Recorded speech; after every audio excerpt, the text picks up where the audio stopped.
Not as organized as I wish.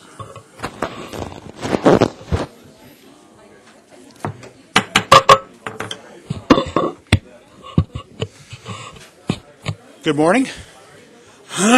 Good morning. Welcome to the January meeting. Happy New Year.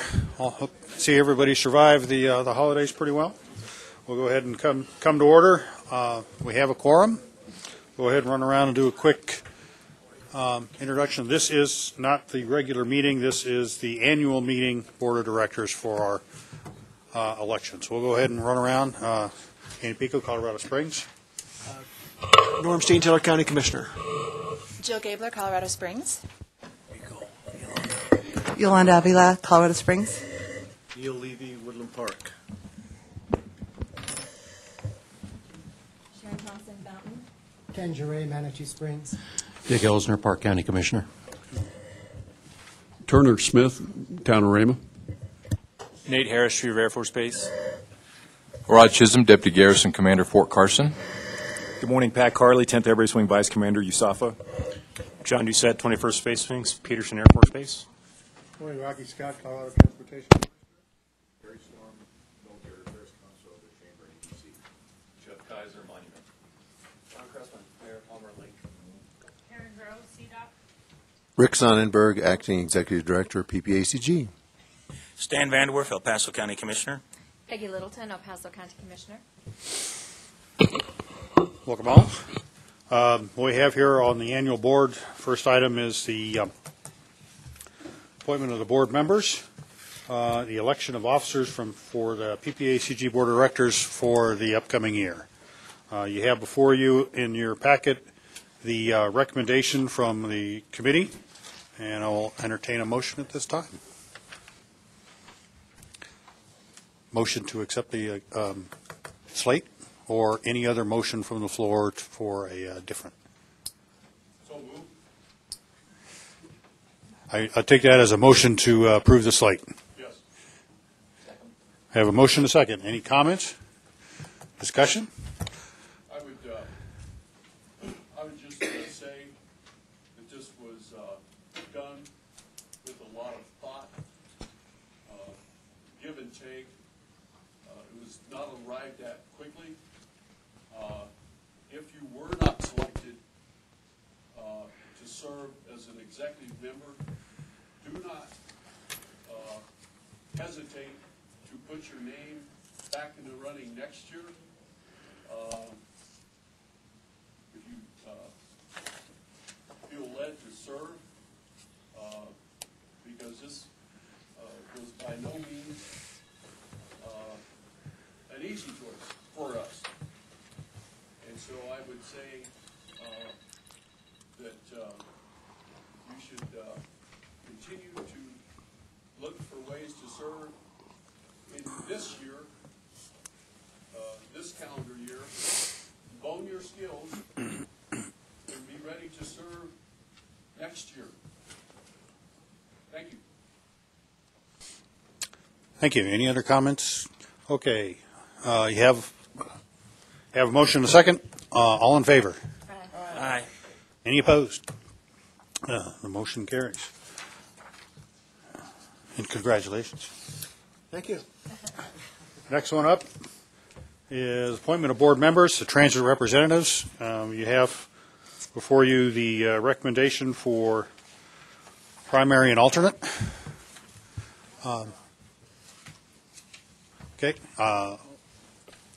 Accept a motion at this time to accept the slate.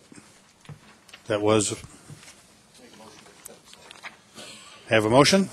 Where is the slate? The motion. Nominating election. This is for, Yeah, for the trans. is that right? No, this is the transit. Transit. Transit representative. We don't have an. You don't have a slate. We don't have a Oh, we slate. don't. But he was talking about the whole slate. As I recall. Nominating committee nominate someone? No, this is the one that Jill I was currently- primary this year, and I was the alternate. And we had a conversation earlier in the year when we were going through our bylaws about swapping that back and forth between Fountain and Colorado Springs. So Sharon and I have already discussed how it's appropriate at this point to have the transit rep be from the city of Fountain. And then I would be our community would be the alternate, and it would go switch back and forth. Okay. Well, my mistake, there was not a So it's not, slate. it's So not in here. So the nomination then, Would be for Sharon Thompson to be the representative, and I'm happy to remain the alternate. Or maybe it's more appropriate for someone else from the city to be the alternate if I'm first vice chair.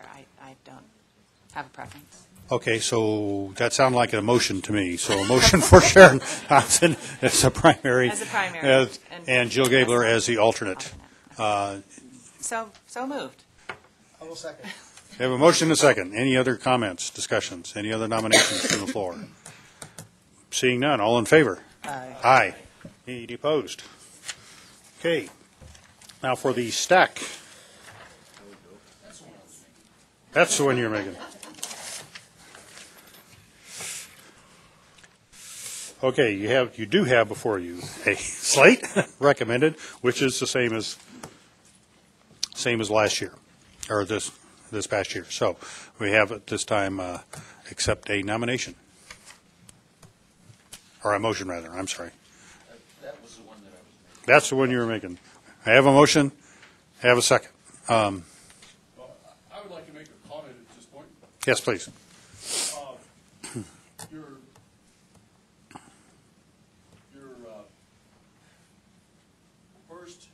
Your primary representative and your first alternate are people that have spent a lot of time in those positions and know a great deal about the stack. Now, if for some reason today you wanted to select someone else to serve in the alternate positions behind them, they are certainly capable to help them learn that position. But it would be very destructive to this organization if you did not keep those two top people as your stack representatives. You would do very well to this organization. Thank you for the compliment. Yes, Commissioner. Thank you. I would just like to inquire as to why there's not a El Paso County representative on here or considered. One didn't ask. If I could ask the nominating committee, did you put this together? Well, I know you did put this together. Was there a particular reason? No? I think we didn't have anyone apply, Okay. and so we stayed with those that had served previously. Okay. Did you know about the? Just, if I could just ask the question, it's kind of a slight twist to this. You've made the comment that it would be good to keep the same top two as the top two, but and while the top two that are on there are outstanding gentlemen and all that, they also represent leadership positions in the PPACG. So I'm interested in the rationale for why it makes sense that the leadership of the PPACG is also the leadership for the stack. If there's a rationale for it that someone can tell me, happy to accept that. But right now I don't know why that is. Well, and I'll tell you where kind of the baseline of my thinking is the broader representation we have of the voting members of this group into these leadership positions, whether they be committees, subcommittees, or the actual PPACG, I think that's also a healthy thing. So I'm just asking the question. Well, I'll give you a short response. Sure. One is, in a few minutes, I will no longer be in the leadership of the PPACG. So number 2 slot will not be. The other point is that we have, by design, mixed the executive committee leadership, but in the stack, it has not followed that in years past. So most of the time, we've actually had a staff member as an alternate.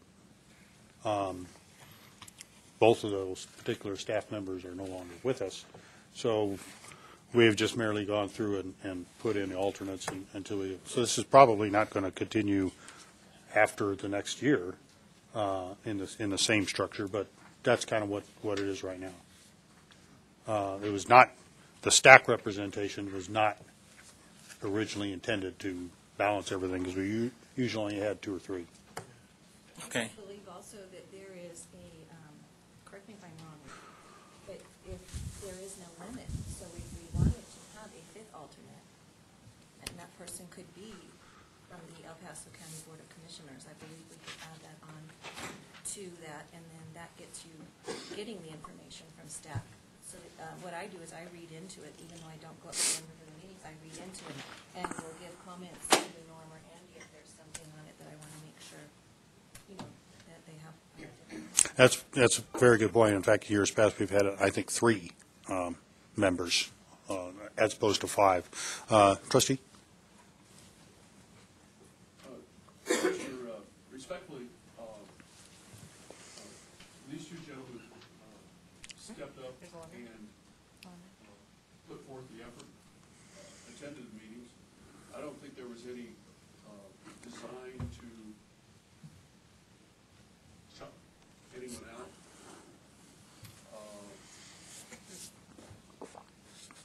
Sally was That's true. going to these meetings the last year. I think she was the 3rd alternate. And of course, Sally's very alternate in everything under the sun. I mean, there are just some people that are more invested in things than others. I mean, you look up here across the front, and I mean, there are some people up here that are just, they've got their fingers in everything. They really do, and that's a good thing. But if you want to put somebody up there, I'll gladly step down. I'm not trying to Yeah, that's good. keep El Paso County out of this. That's not my intent. And I would say for clarification, no worries on that. I think our line of inquiry has nothing to do with anybody having any type of any kind of agenda at all. It was just really, do we have the right mix?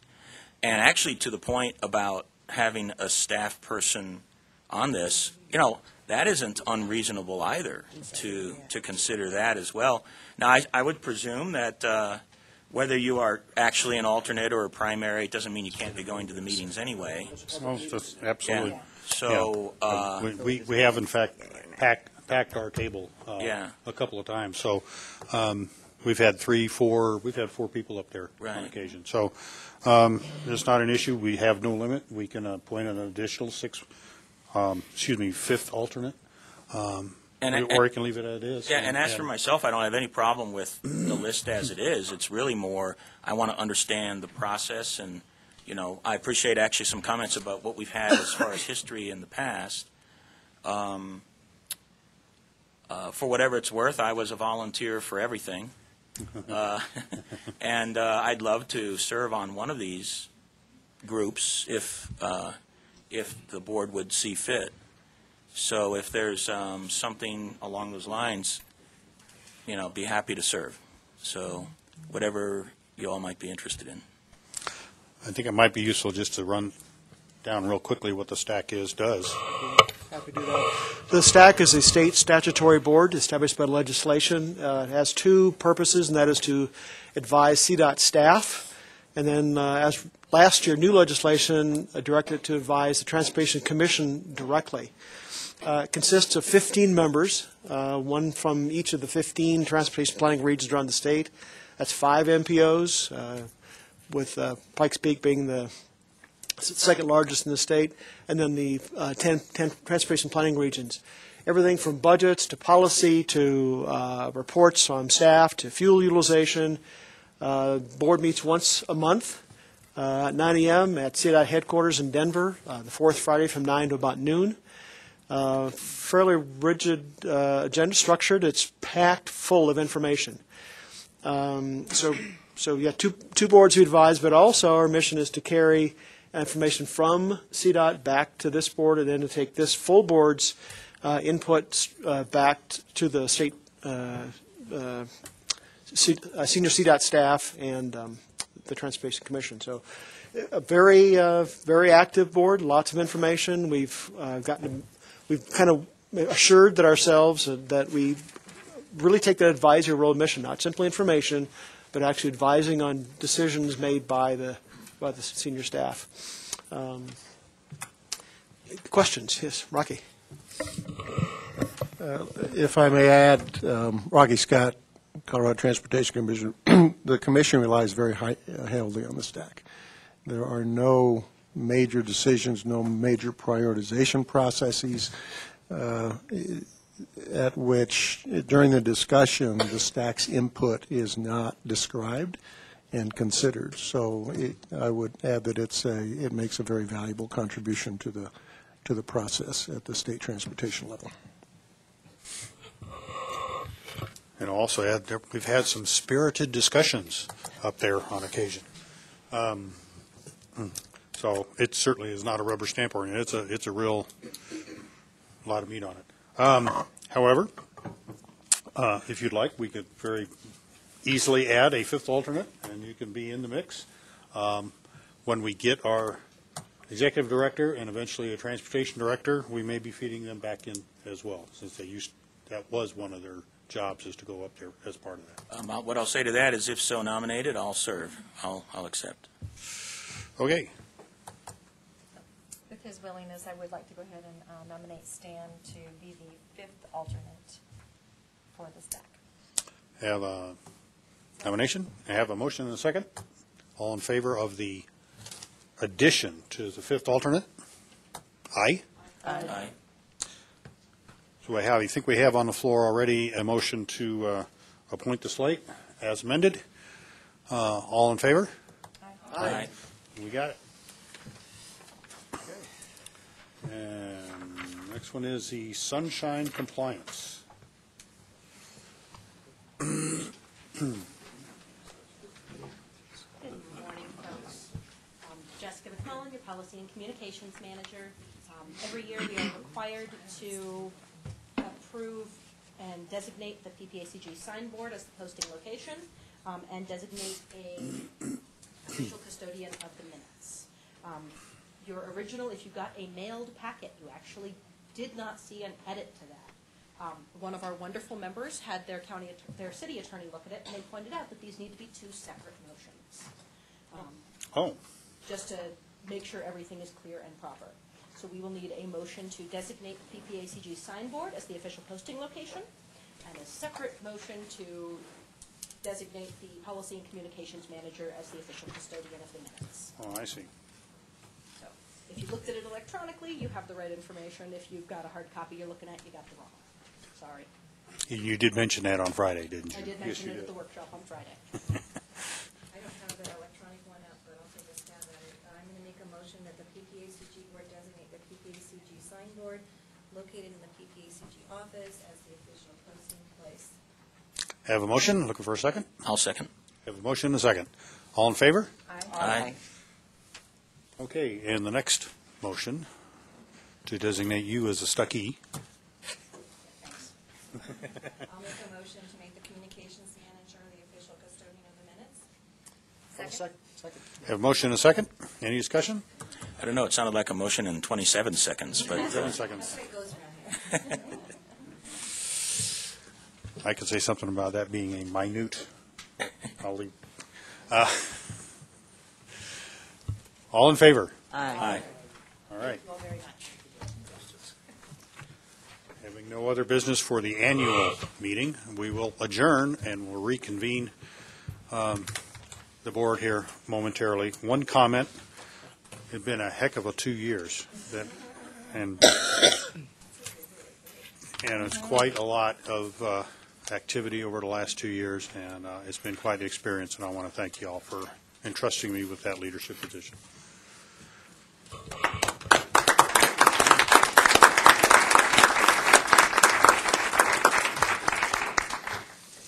Gavel out, gavel in. Well, that gavel out and gavel in. Okay. All right, well. Welcome, everybody, and thank you for your trust. This is PPACG is an organization I think that has a lot of good work to do, and we've got a busy year ahead of us. The new executive director, we've got a new strategic plan to head into, which we both have all decided to, and I appreciate your trust and confidence as we move forward a busy year. I did receive an email just recently from our new executive director, Andy Gunning. He will arrive on the ground on February 17th. He's already made a lease on a home, so he has not changed his mind. Mr. Gunning is heading our way. His first day of work will be February 20th. We'll be talking in probably the next meeting about a plan to get him oriented, introduced to each of the member governments, look for communications with you directly, and would look for your assistance to help him introduce him to your member, your specific government, your policies, your concerns, and I would hope that we could at that point even be talking about some things that your government would be concerned about for strategic objectives for this organization at that time. So busy year ahead of us, and we should all be very excited to proceed. Okay, take a motion to approve the agenda. I think you all have it. So moved. Second. Any discussion on the agenda? All those in favor of approving the agenda, say aye. Aye. Motion passes. Public comments. We have a number of scheduled. First of all, let's start with public comments on items not on the agenda. Any public comment? Yes, ma'am. To the podium, please. Okay.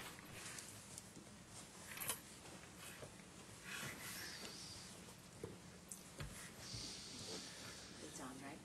Mm-hmm. I'll check. Deborah Stout-Meininger, community advocate, citizen scientist.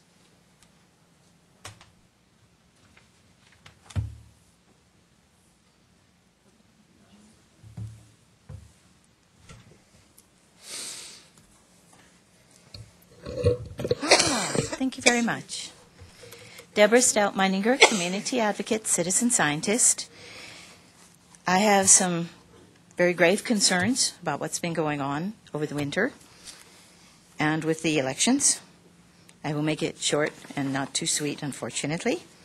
With the toll roads, a lot of people are very angry.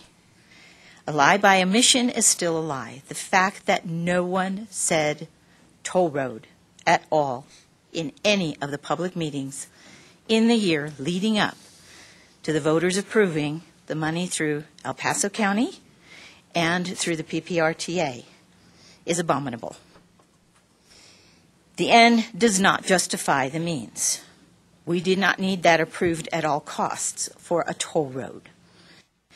We are better off not doing anything at all than spending any money for what the public did not approve and were not aware of. And the CDOT meetings telling people, here it is, you can't make any comments to the group, but you can go over to the storyboards and talk to somebody later, is not the public being given the opportunity before their decision to make that choice for us. And the fact that in choosing it, that there's only one design, and they said this at one of the meetings, there's only one design that has been on the board for the engineers that they hired before the elections, and that was a toll road. So what I am asking on behalf of me and a lot of people I've talked to is that we do not spend any money that will be used for any part of a toll road. We are better off not doing an expansion than doing something that's going to put us in more debt.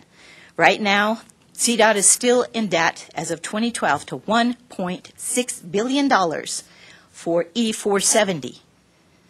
And that doesn't expire to be paid off until 2041. That is not a good track record. Those state buildings that are going to be sold are not going to be sold. They're going to be mortgaged. Little fancy way of avoiding the Tabor limits that were put on the state. That's another lie by omission or misdirection, whatever you want to call it. But the public does not need to be used and abused that way. We do not need to be paying $20 to get from point A to point B when we're going to Denver, or to be told, hey, we're going to just put in some more roads and go on south from there and make those toll roads as well, and just count on it that you're going to pay for it whether you like it or not. Sad, because truckers have already got their game plan on. They're going to be totally avoiding I-25 at all costs, which is going to put a lot of load on roads that are not set up to handle that. So rather than make a tense situation worse, we're encouraging all parties involved, including PPACG, PPRTA, and the county and the cities, to say not only no, but hell no. This is not what the voters approved. This is not what the voters were told. They need to have that choice ahead of time, not be told after the fact that, bait and switch. The other item, very quick, is that we have more information on the wind turbines, those wonderful magnets in them that produce the non-dispatchable electricity and the infrasound and the stray voltage on those wind turbines and suck up lots of our tax dollars. Also have an issue with those magnets being hundreds of pounds of radioactive materials. We've been trying to get that information for a couple of years now. It's coming down through the pike. Basically, what they are is dirty bombs waiting to happen. If those things explode, we will have radioactive material raining down over entire counties and states. The two elements in those bombs is the, let's see here, get my two things here, neodymium, and the other one is dysprosium. Those are both radioactive elements, complement of the Chinese, in our wind turbines. And the fact that we had information when NextEra was building Golden West, that they have wiring set up in them to remote control, demolish them, and that their security guards were told to recognize that so they didn't think it was somebody doing something illegal or terrorism or something like that, but that's what they have put in there. But we wouldn't have that on record because they were exempted NextEra was exempted from having to put actual blueprints or schematics of what was actually built down there on file with the county. They were exempted from that, and that was verified in a public meeting by Development Department Craig Dossey in one of the public meetings. So putting our civilian and our military personnel on alert of this danger that we were not aware of from these before, I think is very, very important. It means a lot to me. We are always worried about terrorism, and here we have it sitting in the middle of us in so many cities. We're trying to get the word out as quickly as we can, but people need to know and need to be aware that these are a danger in that dimension as well. If these things ever explode for any reason, even if they just catch fire and that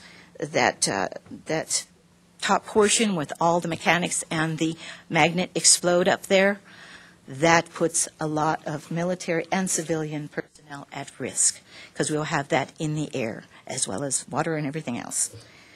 Thank you very much. Thank you for your comments. Can I give a clarification here? Yes, Commissioner. Thank you, Mr. Chairman. And I've heard Deborah refer to this as I-25 as a toll road numerous times, which would indicate to me that there's maybe some knowledge I don't have regarding the tolling provisions here, and perhaps that this is going to be, the entire thing is going to be tolled. So I'd actually like to hear from CDOT. What are the chances that all 3 lanes are going to be tolled in each direction regarding this this project? Because I want to make sure as we're talking about this, we're talking about it correctly. Because when we talk about toll road, to me that means the whole thing. So can you please shed a little bit of light on that for us? That'd be grateful. Yeah, it would. So what we're looking at around the state, what standard practice is when we expand capacity in these areas, is to the additional lane that we add to have a flexible tolling express lane, so it could have possibility of HOV capacity, meaning that if you have 3 or more people, it would be free. That's what we're looking at. That decision hasn't been made yet, but most of them have that ability. But it's the center lane, the additional lane, and it's a flexible toll, so during congestion times the cost may go up. And it's a traffic demand management tool, so the tolling's not based on how much money we want to collect. It's based on what are the traffic volumes and how can we balance them. And there's also a safety element to having people be in that toll lane and not have to be switching lanes, so it adds additional capacity. So to be clear, how many lanes? So 2 lanes would be general purpose, like it is now, but we would widen shoulders, we would fix geometric problems or issues, and then you'd have the center lane that would be traditional express lane toll like you see on US 36 and north of Denver on I-25. And to be just extra clear, what are the chances that those other 2 lanes are going to be tolled at some point in time? Right now, the Federal Highways doesn't allow us to do that, so it's not on the table as a proposal. Thank you very much. Any other public speakers on topics not on the agenda? All right, move on to our item 3B, a PFO update. Speaking from the City of Fountain, Curtis Mitchell. Good morning, Mr. Chairman, members of the board. Thank you for allowing me a few moments to kind of walk you through an update with regard to the perfluorinated compounds. It's been almost 2 years ago to the day that the EPA made public the data from the Unregulated Contaminants Monitoring Rule Round 3. That went nationwide in 2016. We had been sampling as a public water provider, along with all other public water providers in the United States, for about 20 additional what they call emerging contaminants. It included 3 different perfluorinated compounds. For the City of Fountain, we found perfluorinated compounds in all of our wells. At the time, 2 years ago in January, the levels of our wells were below what was then the provisional health advisory levels set by the EPA. That all changed in May of 2016 when the EPA revised the numbers down to 70 parts per trillion from 400 and 200. That took all of our wells out, and we were in a different place. But for the city of Fountain, we have a good story to tell. We, in the winter, have not used groundwater. Groundwater is typically used by us to meet peak summer demands. So our wells were off as of October of 2015. And going into 2016, we had a city council that had a lot of leadership courage and got us into the Southern Delivery System with Colorado Springs Utilities, which we're extremely grateful for, to be invited into that as a partner. That made our story completely different from what it would have been. Going into April and May, when demand started to come up, Southern Delivery System came online. Sometimes no good deed goes unpunished. I was even accused at one point of having some previous knowledge that this was all going to happen and had control over the timing. I did not. The timing was great for us because going into the summer, we would have been using our wells. We would have been above the health advisory level, and we would have really struggled with that along with our community. But going into the summer, we had SDS capacity, we put mandatory restrictions in place, and we made it without turning on and using any groundwater. We also made it through 2017 with some additional water distribution system improvements and our customers' assistance with voluntary restrictions. We made it through 2017 without using any groundwater. Going into 2018, we really appreciate the relationship we have with Peterson Field and with the Air Force, with Colonel Moore, Colonel Dorminey. Colonel Dorminey's really reached out to us. We appreciate the relationship we have with the Air Force's Civil Engineering Center, and we waited patiently for the delivery of 2 sets of filters. We took a different approach than the other large water systems. We kind of waited it out. We got a physical asset worth about $700,000. We've got those in place. We're undergoing installation and testing, and those will be operational in April. And we'll have what we need to meet peak summer demand with some groundwater that's been treated, and the PFCs will be removed. So that's the short term. Part of the story that I want to share with you is that when all of this happened, we had a town hall about mid-year. The Air Force stepped forward with $4.3 million to address the immediate concern. The $4.3 was not intended to take care of the total mitigation of the perfluorinated compounds, but it was meant to address and provide water systems like ours enough to meet the peak summer demands, but not enough to take care of the long-term problem. It also provided money to assist with private wells and private water systems. And the civil engineering group with the Air Force has reached out, and there are several homeowners that have under sink systems that remove perfluorinated compounds for drinking. So we really appreciate that we had that initial response, but we also are working on a long-term response as well. With the 4 larger water systems that are in El Paso County, and I'm sorry, I'm kind of bouncing around here a little bit, but when you look at the state of Colorado, we're it. UCMR3 did not find perfluorinated compounds in any other water systems in the state of Colorado beyond what are right here. We're the biggest population center nationwide that has to address this. So when you look at the Fountain Valley area, we're the biggest spot nationwide with regard to public systems and communities that have to deal with this issue. Each of the 4 larger systems, Stratmore Hills, Security, Whitefield, and Fountain, have taken different responses because we all are a little bit different. We do work together as partners, but our systems are a little different. Security's right next to Colorado Springs. Their best solution was interconnections. Whitefield has some other constituents in their groundwater that require different treatment. Stratmore Hills just had 1 well, and they were able to address that. Fountain, the granular activated carbon works best for us. We pilot tested it, and we're going to move in that direction. So we each have taken a different response, but as of today, as I'm speaking, all of the public water systems are PFC free. And we were even going into the peak time of last year. Whitefield had their system up. Security had their pipelines in. Stratmore had their 1 filter running. So we all have responded to this rapidly and in a very responsible way.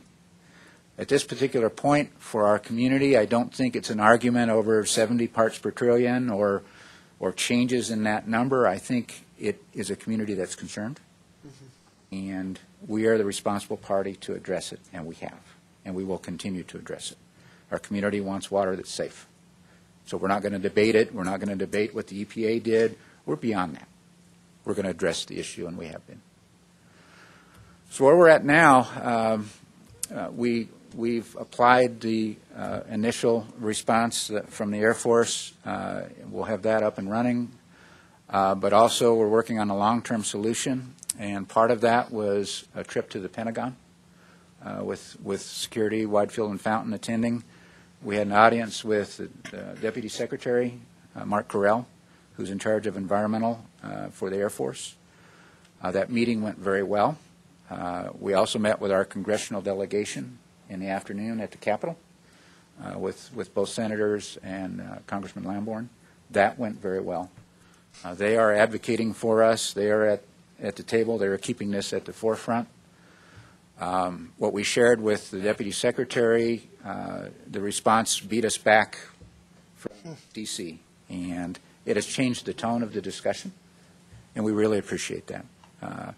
It's changed the tone to one where before it was really what we can't do because of certain restrictions to one of let's work together and develop a solution and a path forward.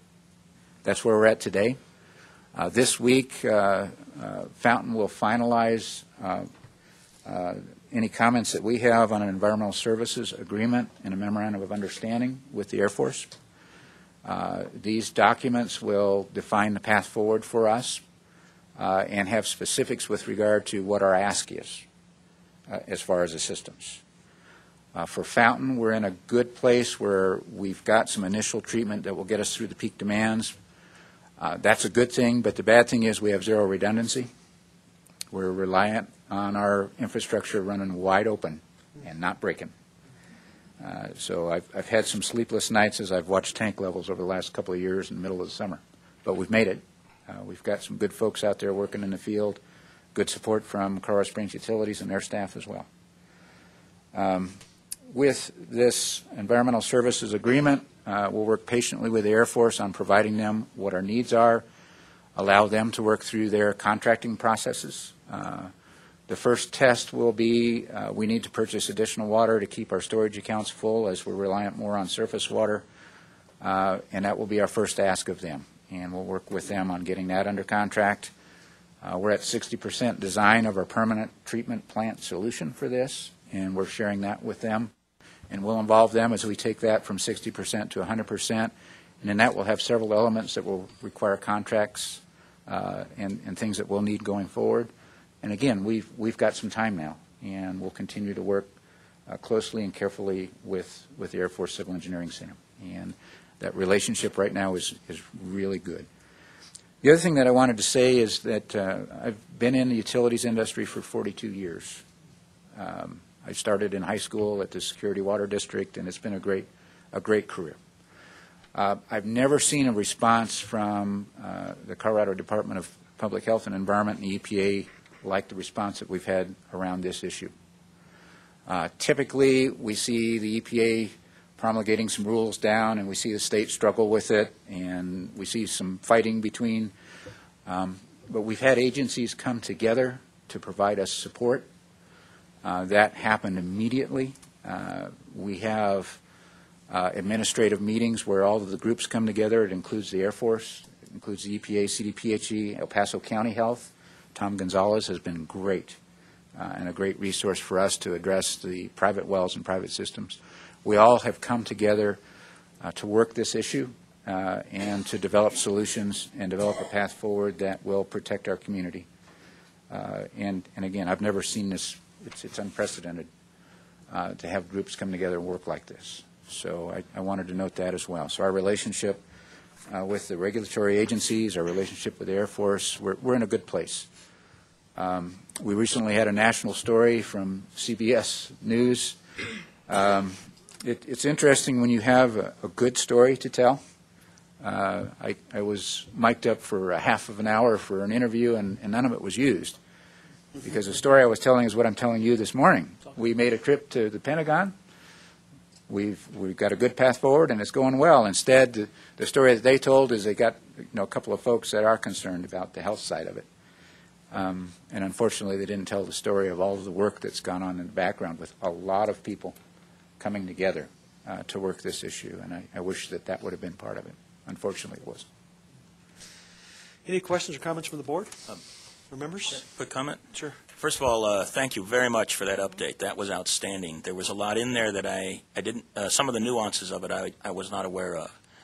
I think it's great that there's so much partnership going on. I'm grateful to the Air Force for stepping up.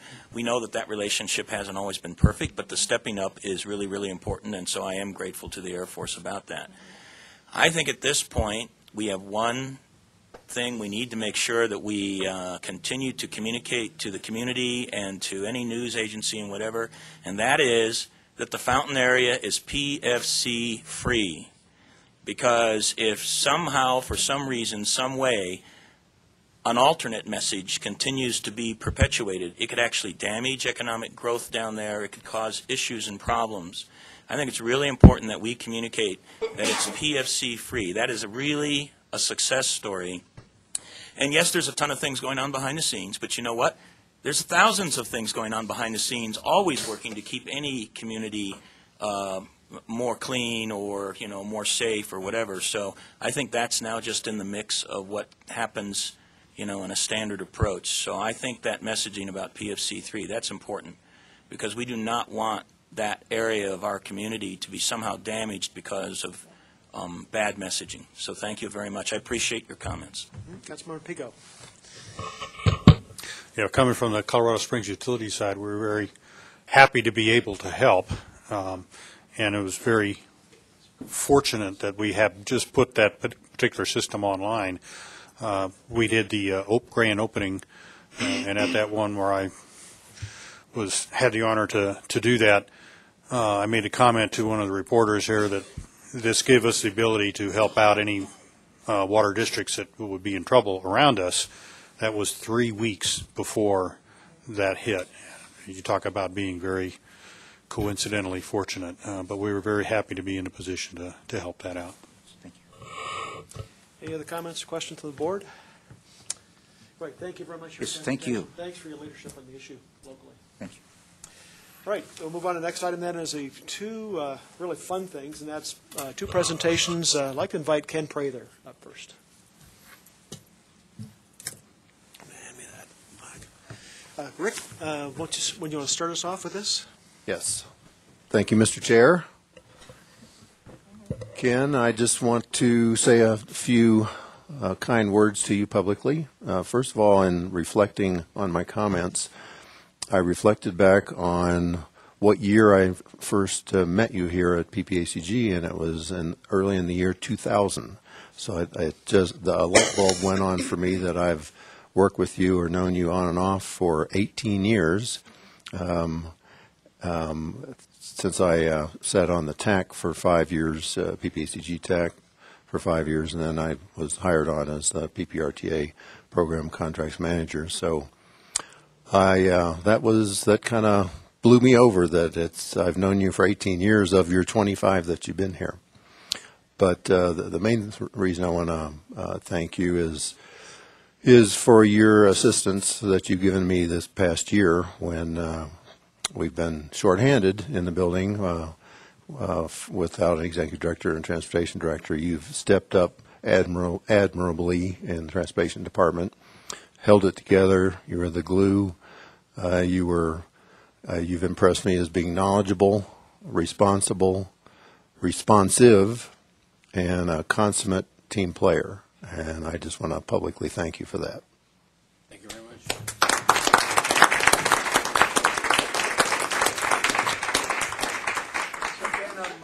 On behalf of the entire Board of Directors of the Pikes Peak Council of Governments, I'd like to present to you a... Wow. Is that... is it probably story? You can buy me cheap. It looks like donut donuts and what do we got? Pepsi, okay. Sugar Pepsi, okay. Well, on behalf of the entire board, presented to Ken Prather, recognition of 25 years of Service and Performance of the Pikes Peak Area Council of Governments. It's December 23rd, 1992. Signed Rich Sonnenberg and Andre P. co-chair. Congratulations. It is. Thank you very much.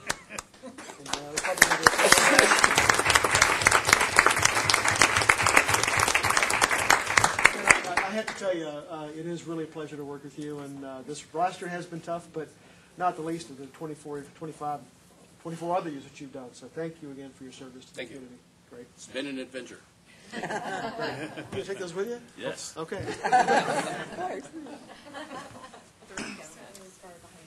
We have one other award, and that's to Roma Constanza. Rick, you want to take this one too? Roma, want to come up, please? I think Joe. Joe? Roma Costanza. That's a cool name. Okay, Joe? Joe Urban, Area Agency on Aging. Many of you know probably Roma from personal encounters if you've had any questions regarding insurance. Roma has been with us 10 years. She came with the Senior Insurance Assistance Program when it merged with the PPACG about 10 years ago. She has advanced through the ranks, if you will, and she is currently the state trainer for insurance counselors in the state. She's also what we call the guru, which is the subject matter expert for senior insurance in the state. So we're very, very fortunate to have Roma on site here at the PPACG and have the ability to go to the top by simply walking down the hall, which is really nice. The other thing that comes with that is an increased workload. Roma puts in probably more hours than anybody else in this program simply because she gets asked for all the time. Everybody wants the expert when they walk through the door, and so consequently she gets asked. And we're very, very appreciative of her efforts and her knowledge base, and happy to have her here.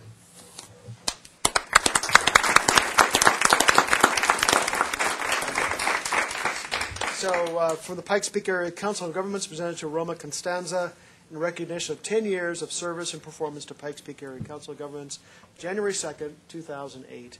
Rick Sonnenberg, Andrew P. co-chair. Thank you again for your service to all the folks in the region. And let's get that out of there. Yay.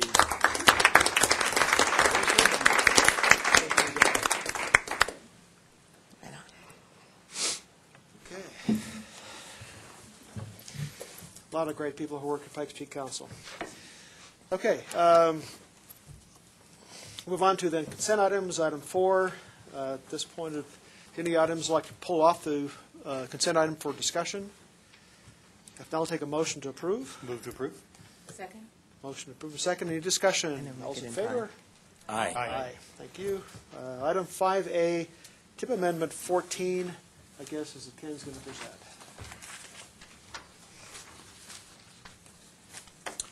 Good morning, Ken Prather, PPACG Acting Transportation Director. Up until last year, PPACG had a policy for transportation improvement programs that addressed cost overruns on projects. It essentially said we would not provide any additional federal funds. It was the not one penny extra, the note policy for those of you who were here at the time. During the review of TIP policies last year, the board replaced this policy with a new flexible funding policy that has several aspects to it, but it does now allow federal funds to be provided, if they're available, for cost overruns. TIP Amendment number 14 is the first request under this new policy for federal funds for 4 projects that have cost overruns. The City of Colorado Springs is requesting funds for 3. The Town of Palmer Lake is requesting funds for 1 project. These projects are identified on the first page of your memo, and in your packet are the actual project applications. During the TAC discussion of this item, there's more money requested than what's available. So during the discussion of this item at the TAC meeting, the City of Colorado Springs generously offered to reduce its request for money for the Printers Parkway project and reduce it to $127,272. This would allow the Town of Palmer Lakes project to be fully met and granted. So the Transportation Advisory Committee, Community Advisory Committee, and staff recommend that the project overrun cost be approved, the request be approved, including the city's revised request of $127,272. Any questions for Mr. Prather? Ken? I got a question. Just more big picture. What were your thoughts on changing from that note policy, which it sounds like had some benefits to this new flexible funding policy? How do you feel like it will work? What were the thoughts on that, and why did they change?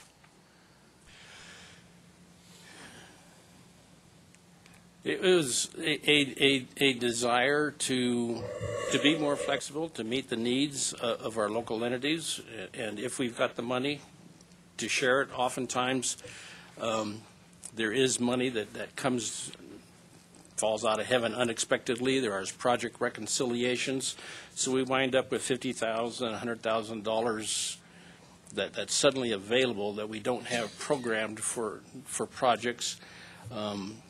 We don't have a call for new projects coming up in a couple of years, and so this money is kind of sitting there. This is a way that we can get that money spent and not run into a risk of losing it with the new federal emphasis on accountability and not having money sitting around. The full flexible funding policy still encourages local entities to pay for the cost overrun themselves, to rescope the project, and reduce its scope as long as it's still functional, but you can take off some of the pretty stuff and then reduce the cost. If necessary, if a project is high enough priority, maybe we are forced to cancel some other project. We would hate to do that. So, but if we've got federal funds that are sitting there, then make it available and let's use it.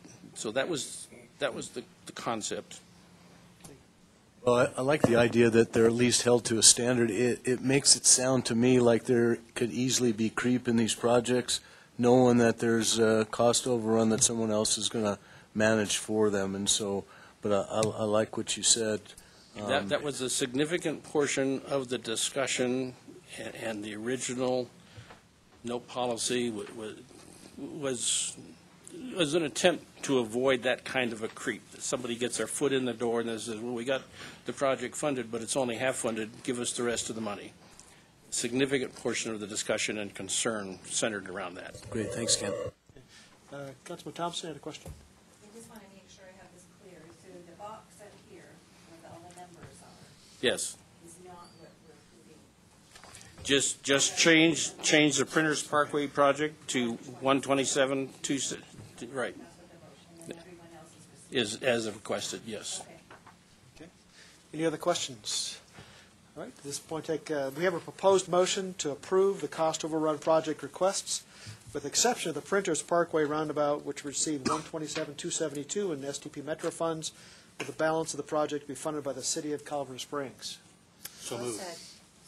Second. Okay, we have a motion and a second. Any further discussion? All those in favor say aye. Aye. Opposed? Motion passes. Thank you, Ken. Thank you. 14A, Amendment 15 to the tip. CDOT is proposing a new project in our region for a rockfall mitigation program for $2.4 million for about 6 miles on Highway 24 from Cave of the Winds up to Cascade. They will remove loose rocks called rock scaling. They'll install wire mesh that you've seen up there already, maybe some other barriers, and attempt to reduce the hazard of rocks falling on the road, which does happen frequently on Highway 24. I remember many years ago there was a rock that fell through a trailer. Oh, what? That's come through the Did hit the vehicle on the road. So the map and the location and the descriptions are in your packet. Yep. Any questions for Mr. Prather on this issue, item 15, Amendment 15? Seeing no questions, proposed motion is to approve the FY 2017 FY 22 TIP Amendment 15. That's proposed. Do you have a motion? So moved. Moved. Is there a second? Second. Second. Motion is second. Any further discussion? All those in favor say aye. Aye. Opposed? Motion passes. Thank you, Ken. Thank you. Item 5C, this is proposed amendments to the Mobility Coordinating Committee's bylaws. Gail Nels. Yes, good morning, Gail Nels, Mobility Coordinating Committee Chair, representing them. As part of our oversight and working together about transportation in the community, we decided to review our bylaws and update them. I think it was overdue, and so we have reviewed them and recommending the changes that you see before you. Do you have any questions for me or any comments?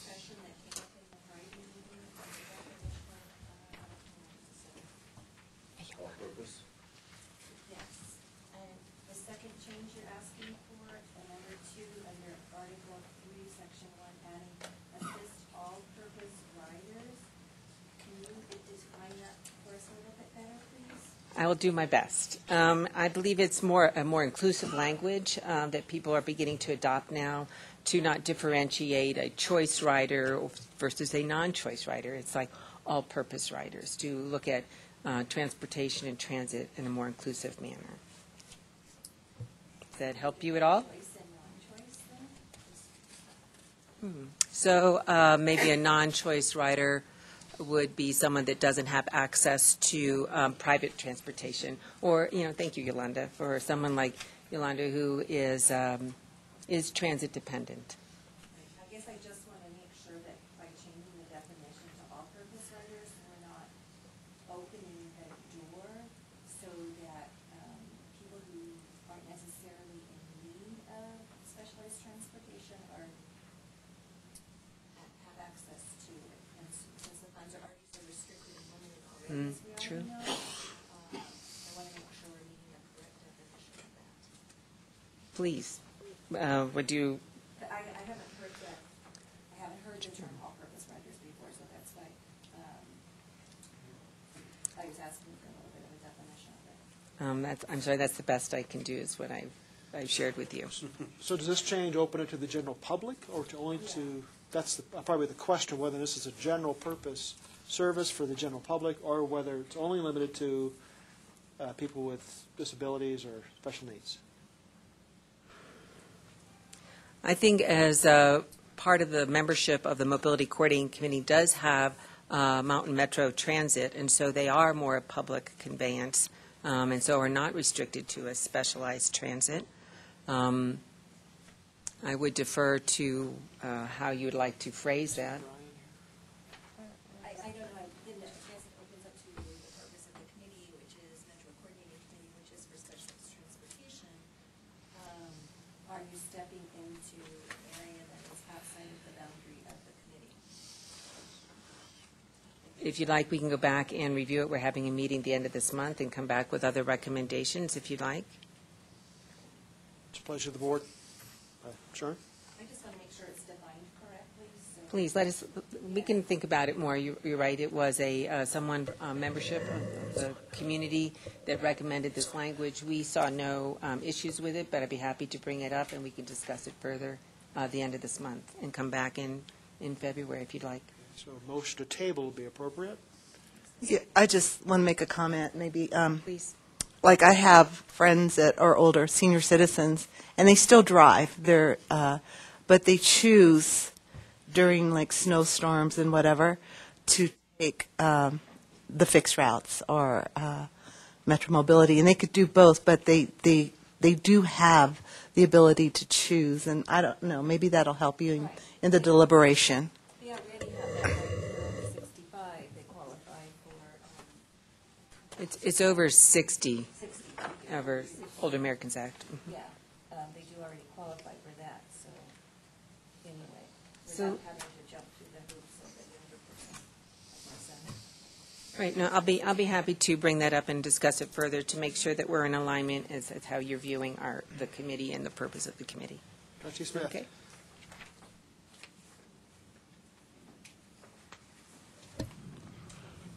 Is there any danger of bumping other passengers as you put these all-purpose riders into other vehicles? I don't know. Oh, it's in. You're at the right page. I have not considered that. So what I'm hearing, though, from this directors meeting, and what you're saying to us is that we have some work to do about better definitions and to make sure that our inclusive phrase is more inclusive of all riders needing the service. Oh, I'm sorry. So we want it to be more inclusive in a terminology, and what I hear you saying is we want to make sure that we are not then, by having a broader term, not excluding other people from access to these kinds of transit services. You're accurate in getting the questions from the board. So two options here. One is proceed with the amendment, and then other is to table until the February meeting. Trustee Smith?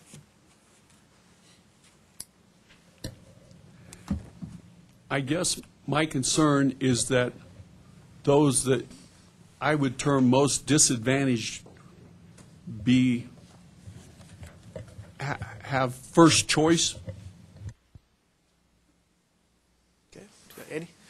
Agreed. I move we table this until the next meeting, and I have no problem with numbers 1 and 3. no, yeah, I don't either. On the section by modifying it to align with 2045, which I thought was 2040. 2045 is a plan we're working on. Okay. We went from 2040 to 45 then, okay. It's out there. Okay. And then number 5, obviously calling by phone, I think that's a great asset. I do it all the time. Yeah. Thank you. But anyway, so I have no problem with number 1 and 3. I just would like to see number 2 sent back and Sure. discuss it. Well, let me suggest we try to take the amendment for the bylaws as a package. So we have a motion on the floor to table to the February meeting. Is there a second? Second. Any discussion? All those in favor of tabling to the February meeting, say aye. Aye. Thank you. Opposed? Thank you. Very good. Thank you. Okay, very good. That concludes our action items, information items. 6A, development of the project list. Mr. Chairman? Yes. Is there, I think there's a new 5D? Oh, Action yes, there is, pardon me. Change in, don't have that change with me. Okay. Rick, go ahead. Yeah. 5D is an add-on that you should have received as an email on Monday. If you did not have that or you don't have it now, I have the memo that I can distribute. Anybody not? Shall I did I? receive it by email. It's my oversight to not bring it up. Or if you want, I'll start passing it around. Here it is.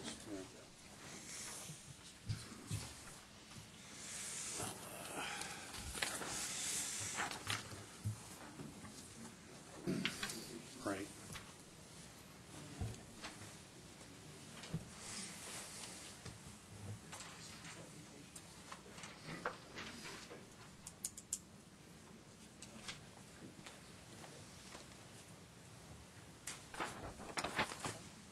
Ready for a motion?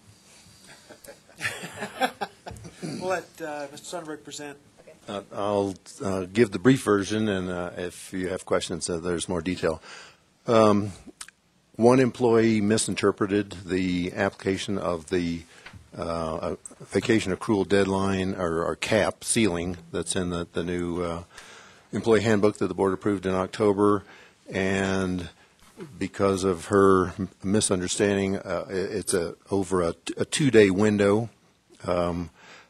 She would get a higher ceiling 2 days after a lower ceiling, and she stands to lose 45 hours of vacation leave due to her misunderstanding of how the vacation accrual cap applied in the new handbook. So I'm requesting that the board grant a waiver to the vacation accrual cap until the end of January.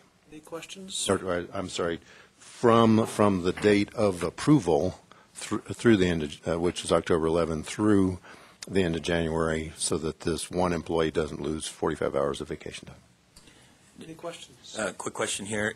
So this is just a temporary waiver? Yes. Is there then, what is the follow-on activity? Is there a modification to the employee handbook to clarify the language, or is it not needed, or what's the follow-on? No clarification, no needed.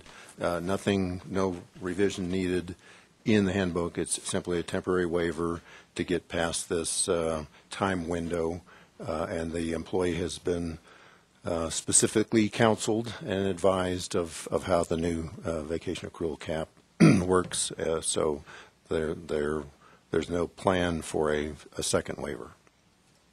I think we understood when we were working on this particular section was a little tough, but there might be one or two situations that this might occur, and we would just deal with them on a case basis. Mr. Smith? I was just saying, sometimes these offices get very busy at the end of the year. A lot of work has to be done. They're trying to get W-2s out. They're trying to get final checks cut, things like this. Sometimes it gets to be a very busy place. And so I can see, I don't know what the circumstances were around this employee, but I, for one, would move for a waiver in this case. Okay, there's a motion. Second. A second. Any further discussion? All those in favor say aye. Aye. Opposed? Thank you. Passes. Thank you. Thank you. Very good. Okay, now we'll move on to then item 6A, information on, this is development of project list for potential statewide 2018 ballot questions. As you all know, the state legislative session begins today. It has begun, I should say. And we expect some ballot initiatives to state specific language for specific projects. This item is presenting those list of projects developed by CDOT, reviewed by the STAC, and I presume, Mr. Scott, by the Transportation Commission. This language then will be listed in ballot language, and of course it's up to legislatures to which of this list to be included in the ballot language and legislations. Rick, you have other issues to present on this? Any other discussion?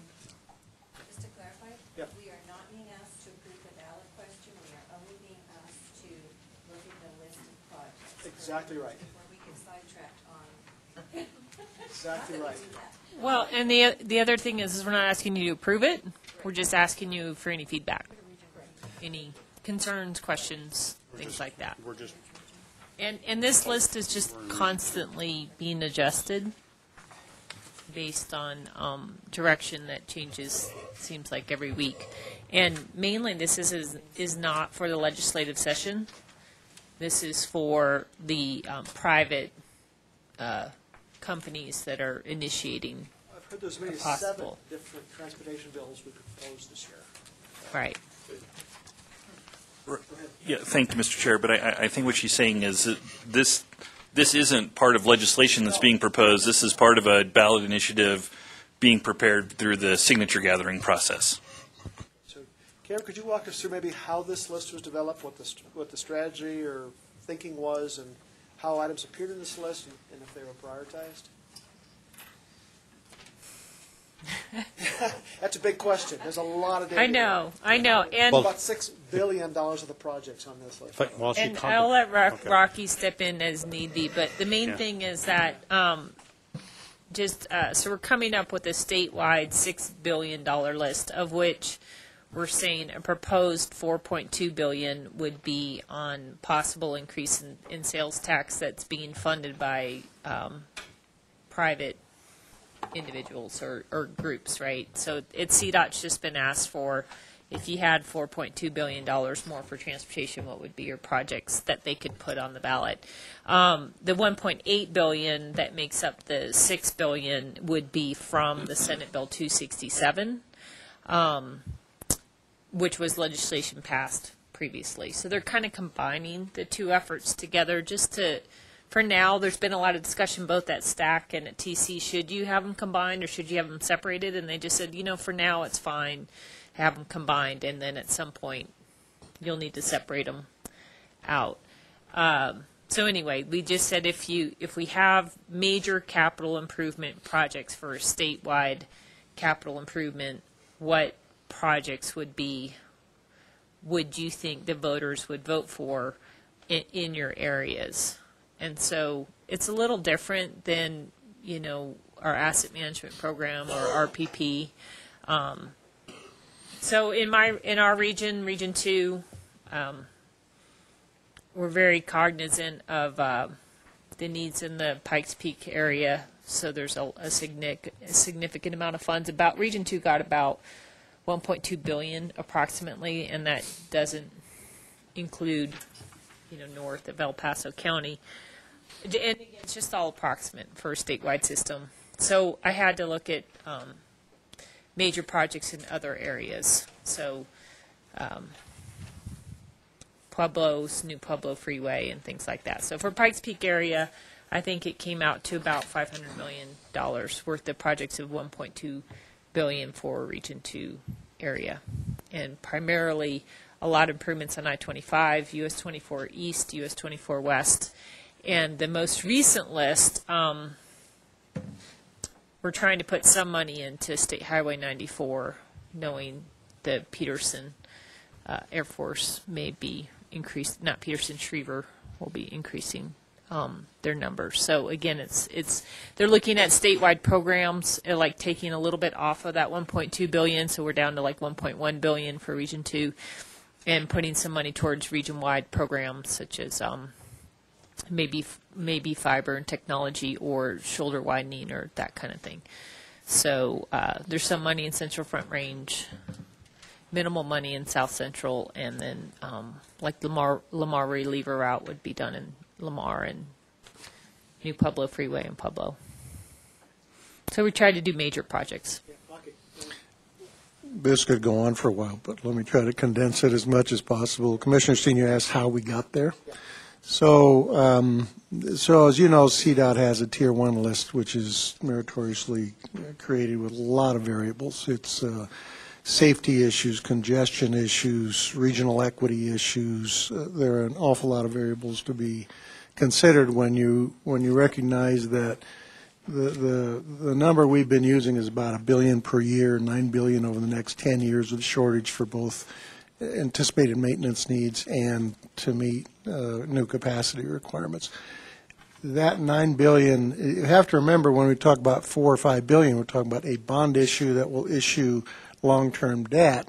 So we're going to be using a long-term revenue stream to pay for projects, which will pull out a piece of that $9 billion, but it's not getting close to $9 billion. So the latest wrinkle, of course, was the potential for infra grants.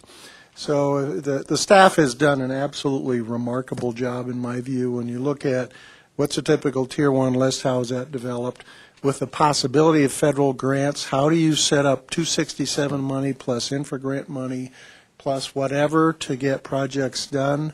There's also a timing issue. If we really, as we all do on I-25 gap, to be done very, very quickly, then the issue of what you build, how you build it, and the sequence of those projects becomes very important. One of the long-term issues that I mentioned before that's on my mind is we're not that far away from finding severe congestion on Powers Boulevard. And so there's a down payment, I believe, Karen, on that improvement around Research Parkway, as I recall. But looking ahead, even if we had the I-25 gap resolved tomorrow, which we won't because it's only a part solution, as a region, and I'm looking forward to our new executive director being on board, we need to put an awful lot of thought into these looming new costs. They're not new; they've been known, but they haven't been discussed because they've been sort of washed out in the public mind by the issues that are on the table. So that's probably too much, but I just want to commend CDOT staff for the work that they've done and say that the process by which all this prioritization takes place, and we talked about the stack earlier, is done with a very, very significant amount of local and regional input. And then the commission at the very beginning of the process laid out several primary criteria that we asked the staff to consider as they went through all these different variables. So for those who really want to see how sausage is made, we can certainly arrange for that to be done. But let me just say that for this purpose, which is a very specific potential election-related purpose, it has attributes that don't apply to the other potential list. 267 had its own list. And I think they've done a great job, and I commend their work to you. SB 267, of course, is last year's transportation bill, which was the putting state property on the sale with the health care fund all wrapped together in a package. So that was last year's funding bill, total about $1.9 billion, about $1.1 billion in transportation.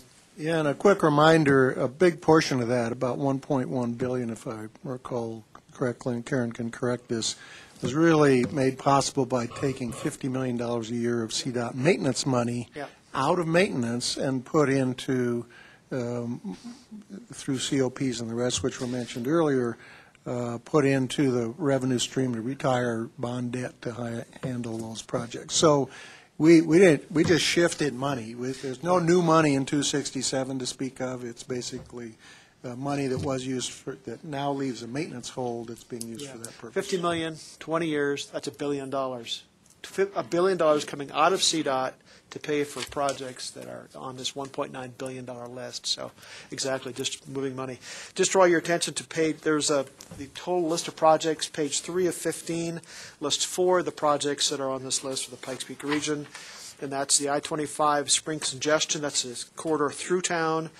US 24 West, that's from Divide in Teller County down to I-25, the US 24 improvements. The widening of the Garrett Dodge section of Stapleton Road, and then finally, as Rocky pointed out, the State Highway 21 Powers Boulevard Research Parkway interchange. So those projects are on the list. The stack is where this conversation occurs, so that's why input's important. Yeah, Commissioner Littleton. Thank you. So refresh my memory, are these in order of prioritization where the El Paso County or the Pikes Peak region are 19, 20, 21, 22, and 28? Are they in order of prioritization of when they're going to get done, or is that just the number of the project? No, these projects are not even the tip, so they're not even funded at this point. And then what about, and why was the Highway 94 possibly not included or considered? It wasn't at the time because, again, that project's been relatively new. And so based on our previous Tier 1 projects, it was never on the list. Like I said, this has been adjusted a little bit. And so whatever remaining money we've had, we're putting down for State Highway 94. But right now we have no idea what's needed on State Highway 94. Everyone assumes it needs to be widened, but we don't know what the traffic volumes are. We don't know what any of that, what the concerns are out there. So we're just putting, I think it's 12 million, 11 million, about 11 million on there. Again, we can look, we're trying to look at that. We're trying to get consultants on board, but that's just one of those things that popped up and we don't really have any idea what we're going to do at this time. But, we have 64 million, I think, on US 24 East. And that's based on a study that we did for widening. So we can adjust numbers around in the Pikes Peak area, but whatever you take from one area, you got to, add to one area, you got to take from another. Is 94 in the MPO, or is that in the Central Front Range DPR? MPO, both. It's in both? I'm looking at Jennifer and Rob Fry here. Yeah, I think it's in both. Okay. So I think we need to look at that. But like I say, so we're starting discussions on 94, but that's one of those, it's never been, safety concerns have been out there, but in terms of traffic volumes has never been on our radar until the last few months, and so we're trying to get a consultant on now to see what the traffic volumes are going to be. Okay. I know I've been talking about it for a couple of years at least, just because we know for safety reasons. Yeah, safety. Yeah, and we're going to have an increase out at Shreve Air Force Base by a significant amount as well. So.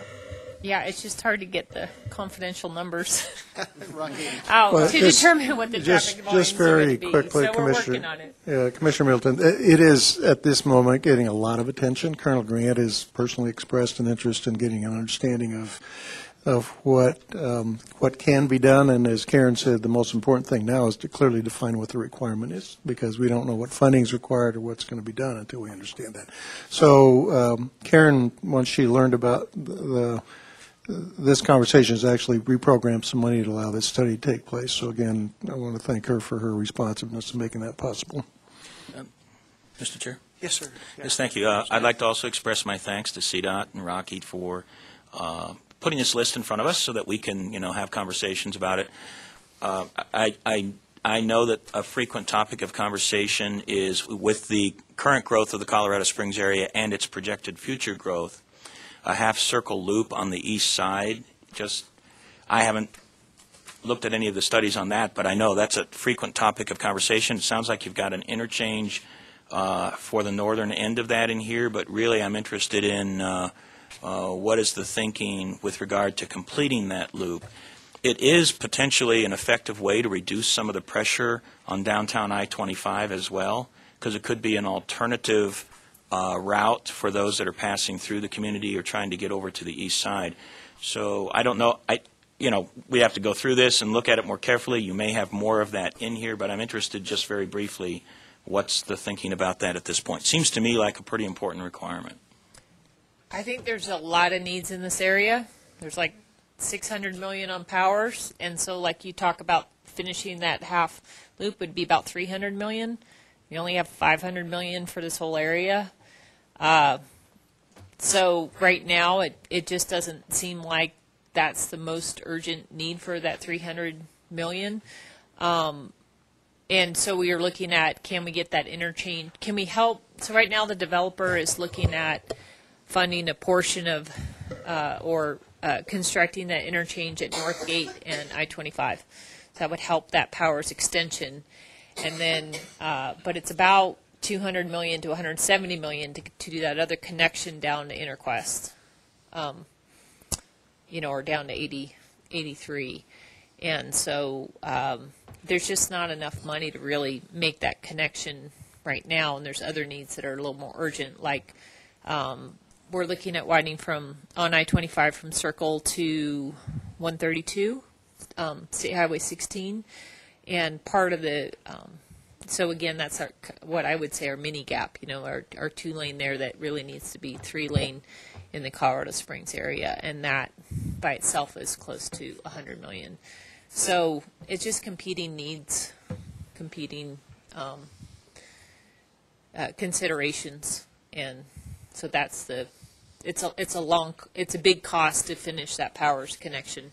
And I'm not sure if the cost is going to give you the immediate benefit we need. So we can keep looking at that, and we just need to take it one bite at a time. So if we build that interchange up at Northgate, it'll connect to Voyager, and then also the developers hoping that that will increase more development in that area, and maybe we can get more the Metro District funds to complete that Powers extension. The right-of-way's there, and the utilities are underground there.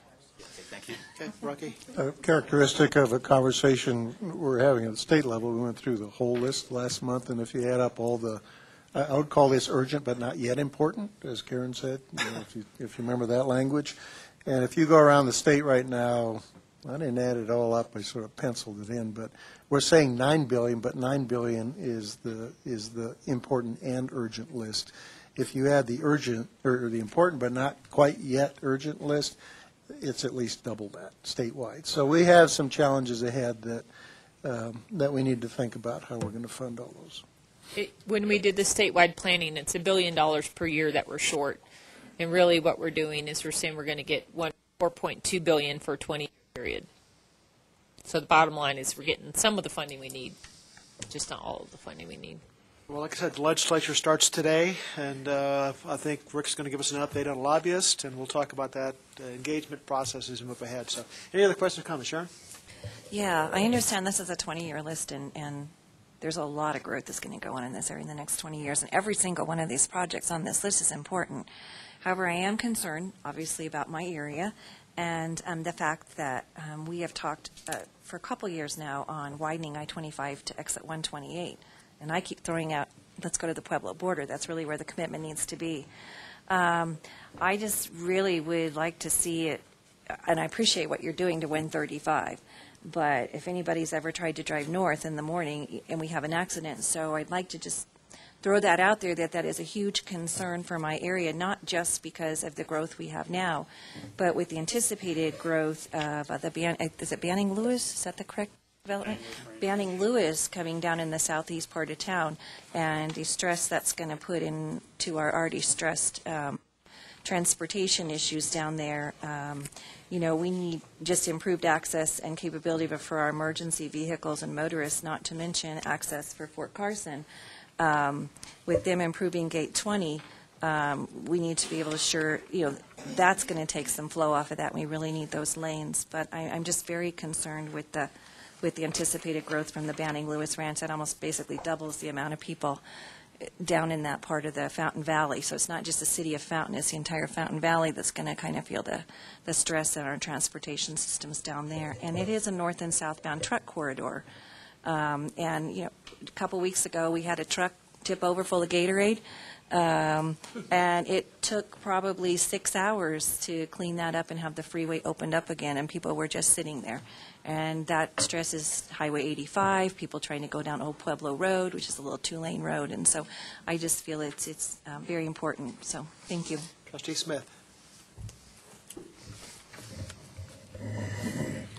I think a good many of us in this room, including myself, could probably name one, perhaps more, projects that we would like to see on this list. And we'd like to see them completed sooner rather than later.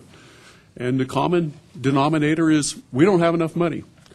And this points to the fact why tolling and other revenue streams are necessary. No, we don't like them. They're not popular, but they are necessary. We like to drive.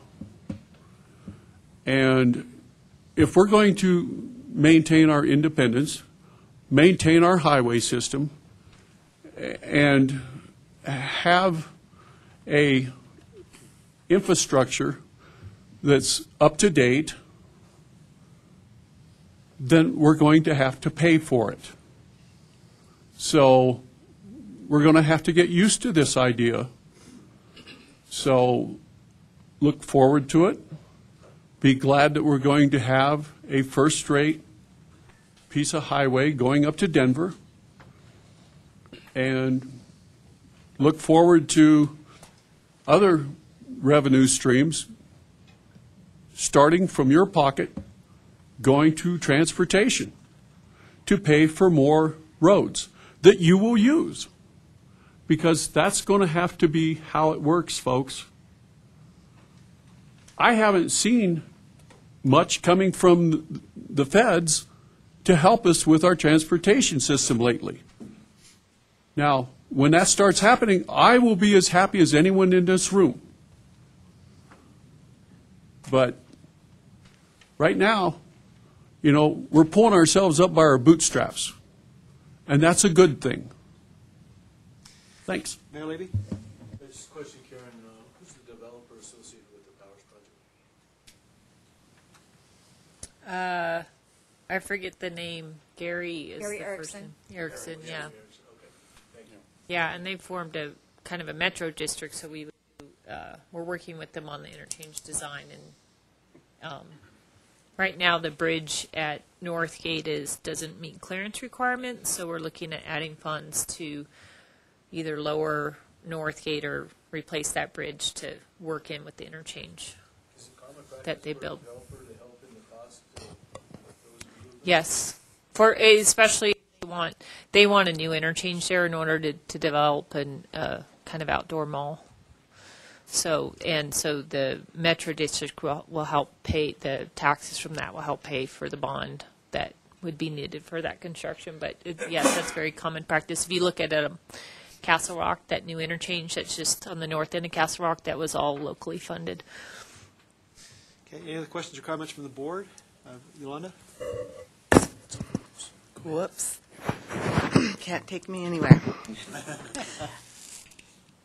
I just as a comment, it's we have an issue with Denver always, to our neighbors to the north, always getting the funding and being the priority for everything.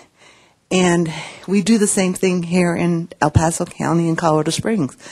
Our funding, our priorities is always to the north. And I'm speaking to Sharon's point. The south part of our area, so we get told there's never enough money, there's never enough money. And it's never a priority, I shouldn't say never.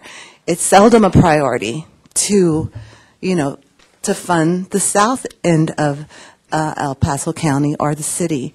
For instance, and I need clarity on this too, because it came out of the series that the Gazette did on Southeast, and that money was taken for a project already funded by PPRTA for South Academy there on Airport for a lane to go in and out.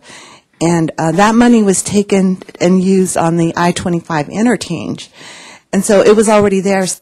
I need clarity on that, and I would like to see what is happening with that project, because now we real soon here are going to have a police substation in that area.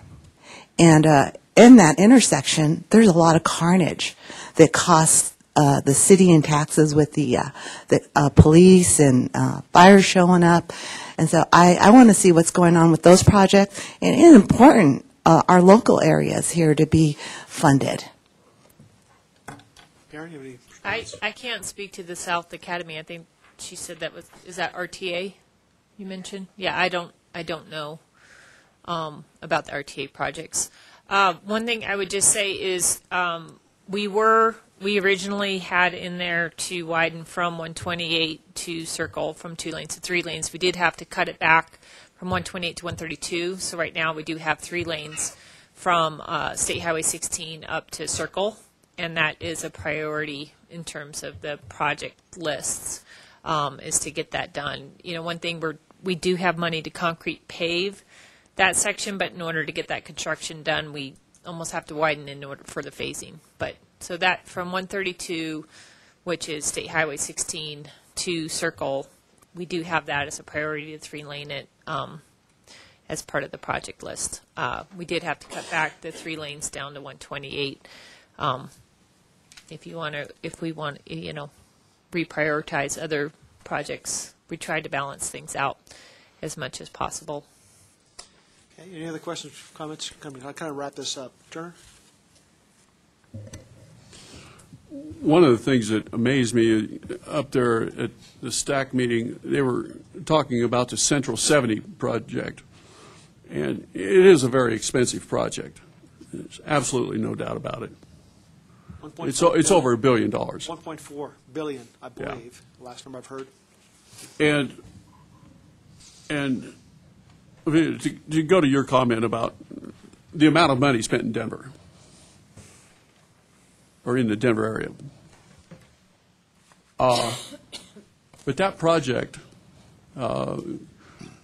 someone can correct me if I'm off on this, but that project contained somewhere around 67% of the bridge surface of all bridges in the state of Colorado. Right, that's correct. That kind of put it in perspective for me. I'm like, my goodness, because it's like, I don't know, 8 levels or something, and it's 10 miles long, and it's, I don't know how many lanes wide, and, you know. And big project. It's massive. Yes. And so when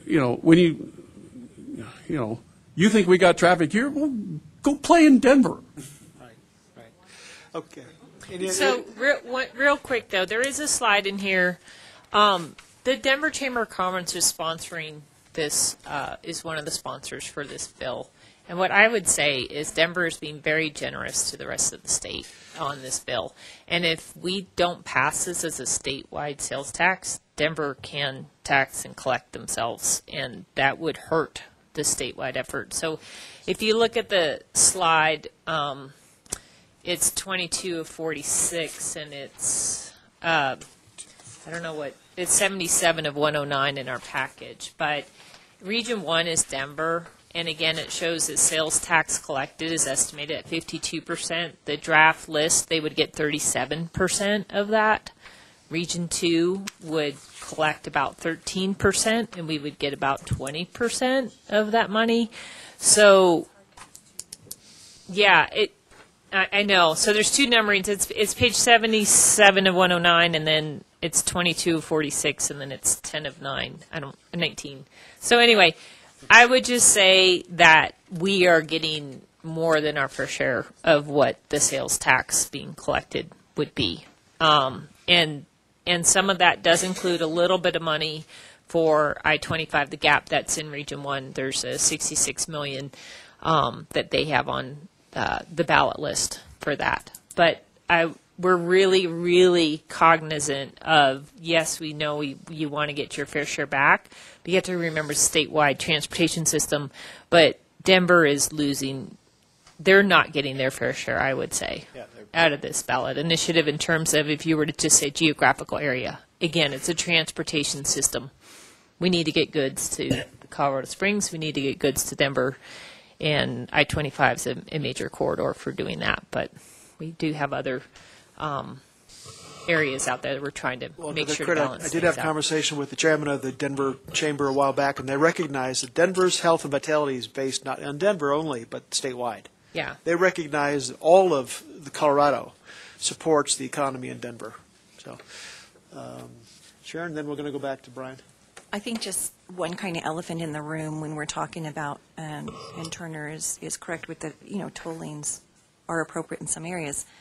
I think what I am hearing from constituents throughout the area, and probably some of you are too, is the frustration with the fact that the ballot measures that were just passed, I believe everyone was under the impression that the third lane that was added would not be a toll lane.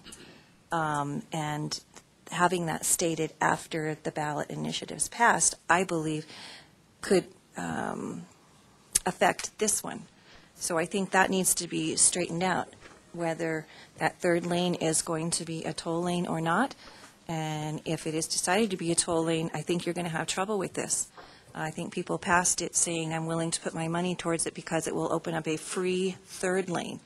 Now, if y'all want to build a fourth lane and with a private contractor and charge tolls on that fourth lane, I think most people would say, I'd be willing to do that. But I think that's just not being stated here, and I think it needs to be clarified before this process goes forward. The decision will be made in May or June based on the NEPA document. Right, I understand what you're I trying understand what you're saying, but you're again, saying we this don't is a toll it based June- on revenue. We toll it based on travel demand. I understand that, but I haven't talked to anybody that thought that was a possibility of being a toll road before the two ballot measures were passed. I think the commissioners kind of had that discussion. Roger, go ahead. Just to set the record straight on that, there was an article in the Gazette in September about tolling being a distinct possibility that was under study. There was an article in October in the Gazette about that same issue. Related to tolling was a key part of the plan for the third lane. So does everybody read the Gazette? No. There were at least two television news stories on that topic, I believe. I can certainly clarify that, but the issue is not whether the information was public. I think the issue is whether that information was reaching people by the way they prefer to get their information.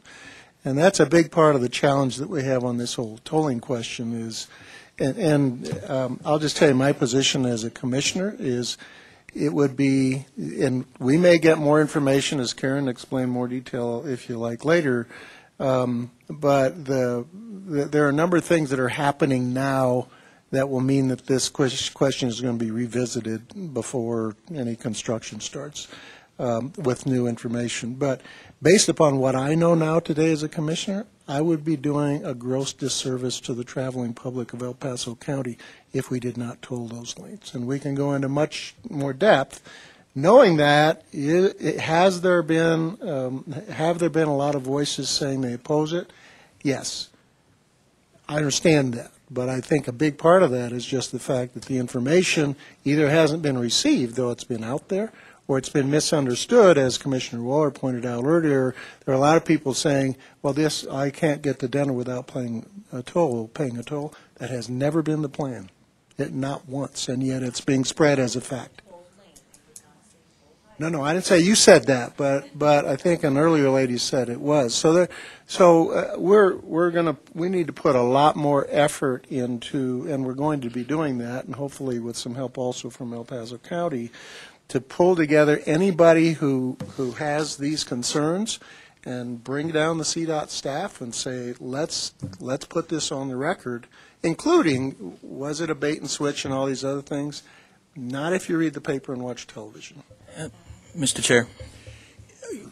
Okay. I know that here we are talking about this. So I appreciate those comments, but of course, those ballots had to be developed well in advance of September before the first Gazette article came out. They were already published. The conversation about a toll lane, in order to fit the scheduling and timing for the ballot measures, really needed to have been in the spring.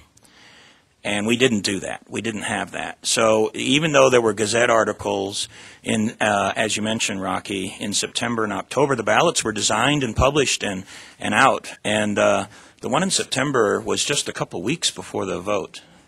So we were in the end game, at that point. I just want to make that point clear that there was not a conversation going on about a managed lane when we were developing our ballot. That just wasn't happening. Thank you. Turner, again, we kind of wrap this up, so go ahead. Quick comment. Although the ballots were published, what about a variable message board out there before people voted? I'm not sure who's done. Any other quick comments closing on this issue? Just quickly, and Mark, you probably could speak to this. It seems like people in this room knew about the possibility of at least talking about tolls, and even though it came out late, it still looks bad. I don't think anybody can argue. It looks bad, and to what Sharon said, moving forward, people are going to be more and more distrusting. So, Rocky, I think there's information out there. We could have done a better job of getting it out there. I don't think there's any question about that, but I think we need to take responsibility. We could have done a better job, and clearly a lot of people have said about this, and rightfully so. I'm not concerned about this. I'm concerned about what Sharon said in moving forward and people's trust, and so I think that's something that we should consider. Okay. Very good. Brian, you have a comment? You've been patient. Thank you. I'll be very brief. Brian Vituli with the City of Colorado Springs Mountain Metro Transit. What you'll see in this list here, there's an absence of transit projects, but I just wanted to say that we are working with CDOT's Division of Transit and Rail to develop a transit development program. So we've been asked to come up with, $30 to $40 million of transit projects that could potentially be put on this list. So I just wanted to say that. Okay. All right. And just what I've heard is 10% of the sales tax they're looking at would go to transit. It'd be a pass-through with CDOT for local agencies to request it. And then 20% would go to counties and 20% would go to cities directly, kind of like HUTF. So that's the latest I've heard of what they're proposing on this ballot measure. We're just talking about the CDOT capital improvement projects for state highways. Staying carefully tuned to what legislation comes out, and my guess our legislative committee will be closely engaged in that. So. Thank you. Thank you for comments. Sure. Okay, we'll move on. Any other pressing comments? Seeing none, we'll move on to reports then. Item 7A, Southwest Chief Commission update. Who's going to bring it? Jill? I'll take that. So we, as required by state statute, did submit to the legislature on December 1st. The commission submitted a plan of action to bring forward some sort of a rail plan to bring rail all along the Front Range, all the way south from Trinidad, north to Fort Collins. This plan, it shows phases. The first phase is a request from the legislature from between $5 million to $7 million to hire an executive director and to hold a lot of meetings along the Front Range to get input from the community members. And so we have really done our work initially to bring forward the plan of action to the legislature, and now it is really in their court to see if they think high-speed rail along the Front Range is a priority for our region. So I think the committee is going to continue to meet, but we are kind of waiting to see what happens with the legislature. Any questions, comments? Yeah. We have actually had a lot of conversations about the Hyperloop, and we have agreed that that might be a long-term plan, but passenger rail is something that is the priority for us right now. If you've done research on the Hyperloop, I love the idea, but it really is kind of pie in the sky, and there's not really any understanding even if the technology is feasible at this point. So but I love it. The idea of it. Yeah, go ahead. Thank you, Mr. Chair. Yeah, I'm actually one of the signatories to the public officials in the local community regarding the Hyperloop. The Hyperloop is a great idea. It's a great multi-billion-dollar idea. So it possibly is a future, to Jill's point, it's possibly a future solution, but it is a lot of money. The capital investment is really gigantic. So it's problematic, really, at this point. But that doesn't mean we can't continue to look at it and any other options that are out there. I'm intrigued by it, but when you look at the dollar figures, it's pretty scary. Yeah. Okay, we'll move on to military installation points. Colonel Sett, you want to start us off, please? Thank you, Mr. Chair. John Doucette, 21st Space Wing, Peterson Air Force Base. I have really one item for our update this month, and that is concerning the PFOA issue. First, we continue to conduct our expanded site investigation activities, currently testing 14 transects using direct push technology. That's to determine the cross-sectional groundwater flows on and near Peterson Air Force Base. We expect to have that data in the late February 18 timeframe. That data will help us determine the locations for permanent wells based on that data. Additionally, we continue our mitigation activities with the various affected local communities and municipalities affected by this issue. And lastly, as Mr. Mitchell alluded to, there was some national media attention on this issue with the CBS News story in which Peterson Air Force Base was specifically identified. A couple of takeaways from our perspective on that story. One, as Mr. Mitchell mentioned, we'd like to highlight and focus on the strong working relationships and ties that we have between Peterson Air Force Base and the local community. Secondly, this issue is certainly larger than Peterson Air Force Base, and it affects obviously the DoD and the Air Force writ large. So, pending any questions, that concludes my update. Thank you. Colonel Carley? Thank you, Pat Carley, Air Force Academy. A few items for you. We started construction for a bridge rehabilitation project at the Tri-Intersection Bridge about 1.5 miles inside the South Gate last month. Lane closures started here this week, and why that may interest some of you is that will affect the Santa Fe Trail from time to time over the 1.5 year long project. That bridge does go over the railroad and the Santa Fe Trail, so there will be closures of the Santa Fe Trail at that particular point, not at the north or south boundary of USAFA, for a period of days, multiple times over the next 1.5 years. USAFA Public Affairs, Ms. Melissa Porter's back here. She's already started socializing that a little bit with local officials. I appreciate her and her team's effort, and our plan is to get the word out at least a week, if not more, prior to those closures at that particular point of the trail. Once again, it will not be closed at the north and south boundaries of USAFA, but just at that particular point for construction and safety for a few days at a time over the next 1.5 years. Any questions or comments on that? I've got a few other items, but is that something we can help with, help publicizing that through our public communications effort? Yeah, thanks. Yes. Yes, ma'am. Yes, and I just want to thank Melissa for contacting me yesterday. We're circulating it throughout El Paso County as well. I'm going to be putting it on the El Paso County website, Parks website, et cetera. And I appreciate that you guys are going to put signage out, in advance, so people running, riding, biking will have, a few days warning that it's going to be closed for this period of time, and so they can make plans accordingly. So I think you guys are being very responsible with it, doing something that has to be done, but also doing a great deal of public information. Thank you for your support. Appreciate it. Any questions or comments for Air Force Got Academy? a couple other items as well, sir. Sorry. That's all right. Pardon me. It's Northgate Visitor Center, part of the City of Champions project. Just a quick update. The Air Force did receive 2 proposals last month. Very happy about that. This week down at the Air Force Civil Engineers Center, the source selection process is happening to evaluate those 2 proposals. And the Air Force folks at the Pentagon will be making the decision on whether to accept one of those proposals. If one of those are accepted, anticipation is a signing of a lease and paperwork this summer time frame.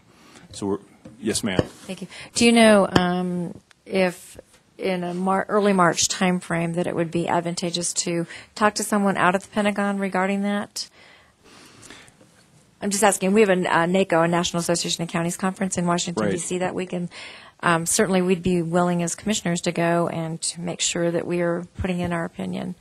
It can't hurt. I'm confident that the folks in the Secretariat are aware of the importance of this to the city and to the local area as large, but that would help. Yes, ma'am. Appreciate that offer of support. Next item I have is NCLS, National Character and Leadership Symposium. Will be happening next month, the 22nd and 23rd of February. This has been going on at USAFA since 1993. We're really proud of this event. The theme for this year is Ethics and Respect for Human Dignity. And not only is this for military and government or academia, it's also open to the public to participate and register for this symposium. The registration for community participants closes on the 9th of February, and the website is extremely long, but I checked this yesterday. If you Google National Character and Leadership Symposium, it'll take you right to the registration site if you're interested in more details. And finally, just a few upcoming athletic events over the next week. Tonight is men's basketball versus UNLV.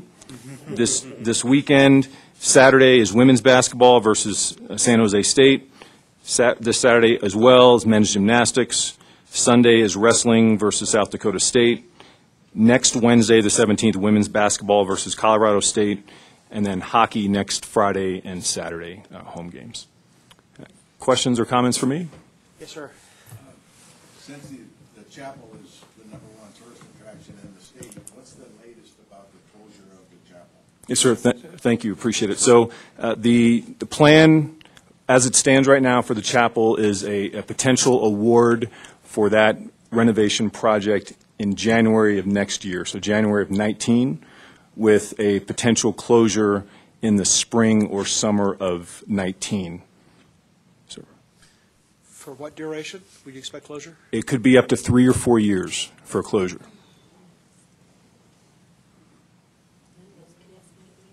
That's right. Yes, ma'am. That's a potential for a class of cadets would not be able to use the chapel. Yes. Yes. Okay. Anything else? No, sir. Thank you. Mr. Jim. Rod Chisholm. Thank you, Mr. Chair. Fort Carson enjoyed having the most soldiers home for the holidays that we've had in about 3 or 4 years.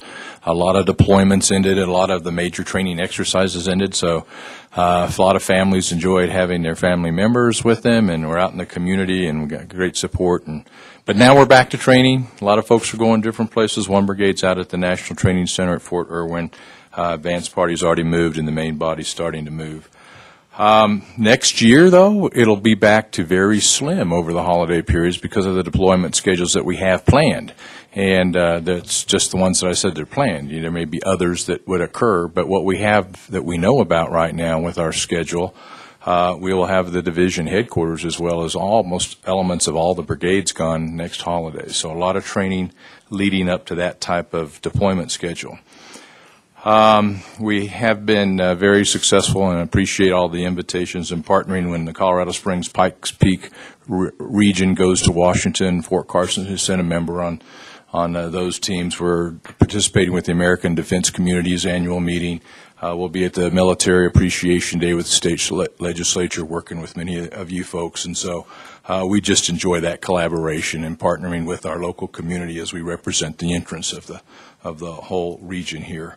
An interesting note that I heard this past week was, actually 2 interesting notes. One was that Fort Carson had the most rail operations of any Army installation this past year. Yeah, and I know we've had a lot of rail operations, but I didn't realize it ranked as #1 of all the Army installations in the continental United States, which supports the training rhythm that I just mentioned. But rail is very important, and it's not passenger rail, it's more heavy rail, but rail infrastructure is very important as we develop our strategic plan, working through the JLUS and other objectives. And the last thing is this week was the year anniversary of the big windstorm that was about $20 million of repairs that we have accomplished this past year. So we're just liking this temperate weather right now. And one other anniversary, the 100th anniversary of the Fourth ID. Congratulations on a great event. I was able to go, and what a great event. Yes, many people participated with that, and it was the 100th anniversary. There's two divisions that are 100 years old. The first, which is in Kansas, and the 4th Infantry Division here. Very good. Okay, any questions for military friends? Okay. Move on then to, oh, I'm sorry. Pardon me. Oh, I'm sorry. I'm in the corner. No, what's that? Camouflage. It's the camouflage. So Nate Harris, Schriever Air Force Base, really just one item of interest. We have started to sit down and do our initial planning for our annual State of the Base visit.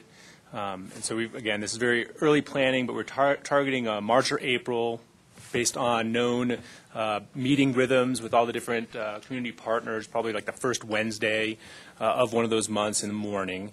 So more detail to follow, and obviously invites to come, but we're hoping to kind of have that hammered out in the next 2 weeks so we can provide more detail, both through invites and at next month's meeting. It's for the State of the Base, so this is basically our annual invite local governments and community partners out. In the past, it's included kind of a tour around the base and discussions of kind of what's happened and what we've forecast for the next year. And so we expect a similar format, but we're still kind of putting things together to get sit down with Colonel Grant and get her intent on that. Pending any questions. Thank you. All right, move on to item 7C, TAC. Mr. Vituli. Good morning. Brian Vituli, City of Colorado Springs Mountain Metro Transit and Chair of the Transportation Advisory Committee. Our report is in the packet, and I can answer any questions, but I also wanted to say thank you for your support and approval of TIP Amendment 14, and we really appreciate that. Thanks for all the work. I know a lot of work and consideration goes that, and just once again, I think I can speak for the whole board to really value your input. Thank you. Good. Thank you. Questions for TAC?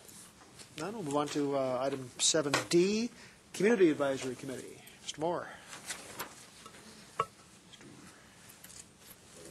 Jim Moore, Chair of the Community Advisory Committee. You have our report.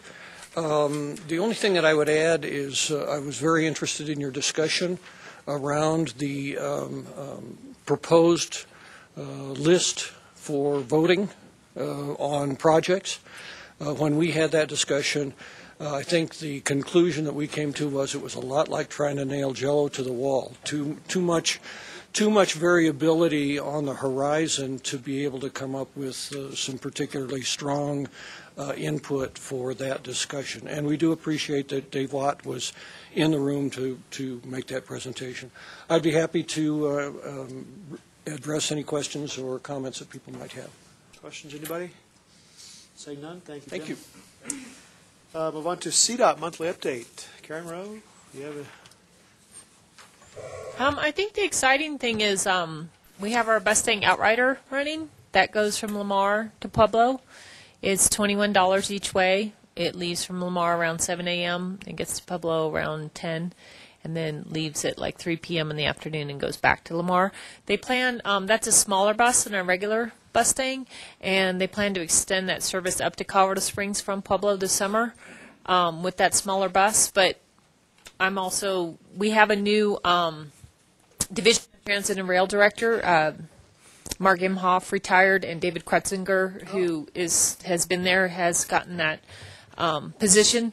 But getting back to, like you said, the south part of Colorado Springs becoming important, I also think there's a lot of commute from Pueblo up to Springs, and even for me, from Springs to Pueblo. And so, we'll be working on them as whether it's appropriate to have the full-size Mustang or whether to have the Mustang Outrider, and what audience are we trying to solicit for that? Is it the commuter, or is it the medical, doctor's appointments, or is it, what? So I think there's more to come on that, and that's something that we can try to help manage traffic and provide another mode of connection between Pueblo and Colorado Springs, is either through the Mustang or Mustang Outrider. So more to come on that. But again, we're expanding our transit services around the state. Eventually we'll have one from Pueblo, Salida to Alamosa, and then we'll have one from Gunnison to Salida to Denver, and then one from Durango to Grand Junction. So I know that doesn't always impact this area, but if you're in other areas or know people for other things, and it's another transportation option that CDOT's getting into. So that's the main thing. Mike Lewis is our new executive director for the remaining year. Shaylin Batt did leave in early December, as a reminder. And so Mike Lewis is not backfilling his deputy executive director. Herman Stockinger is acting. We just have a few. He'll have one more direct report, and then otherwise the rest of us are still reporting to Mike Lewis. So that's the plan for the next year until the governor's election happens. And because no one's going to want that job for a year. You know, it usually switches out in terms of that deputy executive director position, too. Questions for Karen? Yeah.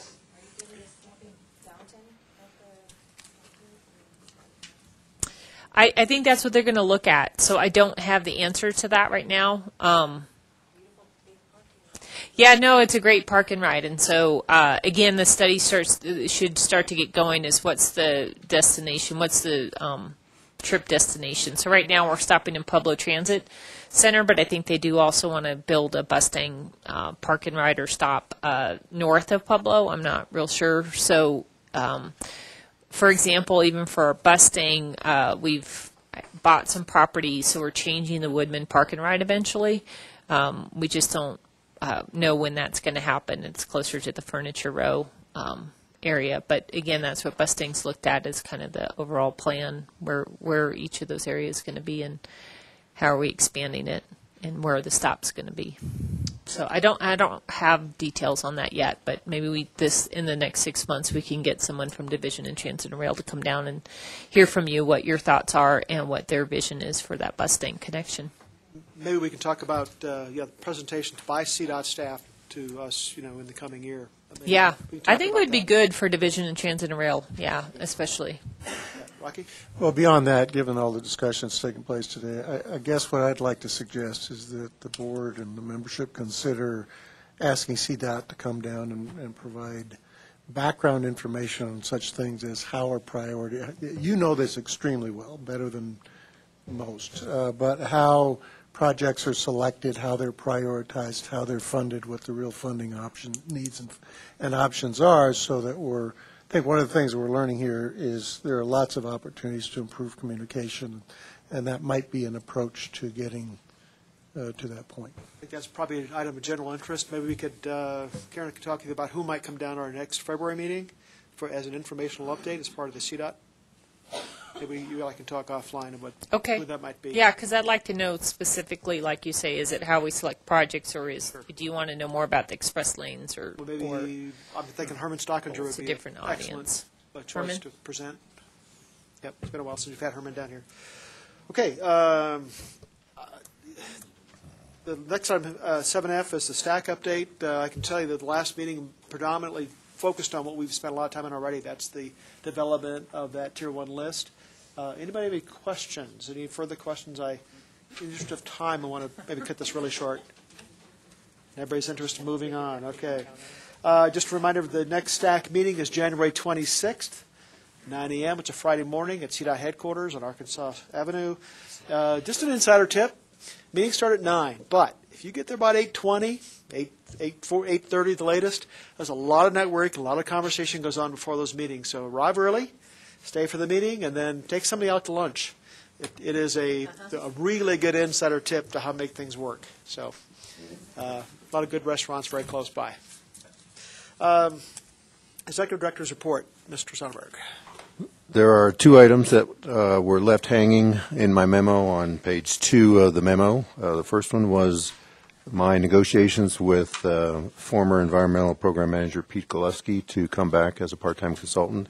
He and I have reached agreement. We're tossing the contract back and forth for fine-tuning. We should sign that probably tomorrow. So that should be resolved. And the second item is the hiring of a lobbyist. At the last board meeting, the board delegated to me to hire a lobbyist for the state legislature for 2018. And we well, I've sent out a memo, an email to the board, so I think the full board has that. But in short, I've decided to select the Furman Political Strategies firm to be our state lobbyist for the 2018 session. Be glad to take any questions. When do we expect our first meeting with those folks? I have not consummated the agreement yet, so yet to be determined. I'll let you know. Okay, very good. We'd probably want to get that moving very quickly since the session's already underway. And I don't have a question, but a quick comment. Lauren Furman used to work for, well, it still does work for Casey, but one of the absolute best in the business. She's going to serve us very well. I'm excited about this. Okay. Member entity announcements. Round the table quickly. Anybody have anything you'd like to announce for the general purpose of the group? Yep, Commissioner. I just wanted to say that Marcel has reopened his winery in Bailey at the bottom of the hill, and I'm really hoping CDOT can help keep it open, not by stopping by and buying anything, but by working on a barrier. Thank you. Snowplow drivers? No. Okay. No, it's the bottom of Crow Hill, and Oh. the truck came down and wiped out the winery. Oh. Didn't make the turn. Wow. Okay. So we're trying to improve it. These things happen. Wow, they shouldn't. Okay. Anybody else announce with the general? CDOT truck and regular truck. Back over. Commissioner Vanderwerf. Thank you, Mr. Chair. I think I had mentioned it once before, but just a quick update. On the 26th of January, at the, I think it's called the Military Appreciation Day on the floor of the House. I'll be there at the floor of the House, and we will have a proclamation made for Don Stratton to name the Fillmore Bridge the Don Stratton Bridge. And you perhaps all know his story at this point. He was on the USS Arizona during World War II. And was burned on 70% of his body, spent a year in a convalescence hospital, insisted on being reenlisted, and served the last 2 years of World War II honorably in the Pacific. And so he's a local hero. He lives here in Colorado Springs. We've also created a committee called we now have a name for it, the Pikes Peak Heroes Legacy Committee. And that committee is going to do the fundraising that will pay for the bridges that will be allowed by CDOT to go onto the Fillmore Bridge, and will also pay for the exhibit design and production. So, because we are going to receive a multi-100-pound, 4-foot-sized piece of the USS Arizona as a result of what we're doing here, and that we will place into a museum in a prominent location somewhere in the Colorado Springs area. So look forward to that on the 26th. Appreciate what the Senate and House legislatures are doing in honoring and recognizing one of our local heroes. And I just wanted you all to be aware of that. I do need to just speak with Karen or someone in CDOT. I don't know what the requirements are as far as signage sizes and so forth, but we'll need to have that so that we can do the proper kind of fundraising and know what the dollar figures are. We had kind of a preliminary discussion, but it's time now to get into the details about that. So thank you very much. And I appreciate CDOT's willingness to allow this to go forward and their support in it. We know we need to raise the money for the signs, but I think CDOT has offered, I think it's standard procedure to place the signs once we provide them to CDOT. So thank you. Dan, can you send me that information on that? I have a parents group in Fountain potentially interested in having that there on the 26th. Sure enough, I'll be happy to do that. Councilmember Avila. Not really an announcement, but I just wanted to wish everybody 2018 incredible year. I've been here now 8 months, and I've had a lot of support with my colleagues from the City Council and showing me the ropes. And I'd like to really acknowledge Andres Pico for his leadership here and really supporting me in that. And so I look forward in this year to work with all of you and make great things happen. Trustee Smith. Thank you.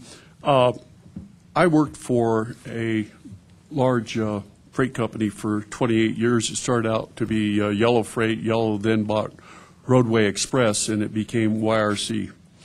At one point in time, we had the distinct honor of transporting a piece from the towers 9/11. And it came across our dock, and we realized what it was. As such, our shop steward brought it to the attention of our terminal manager.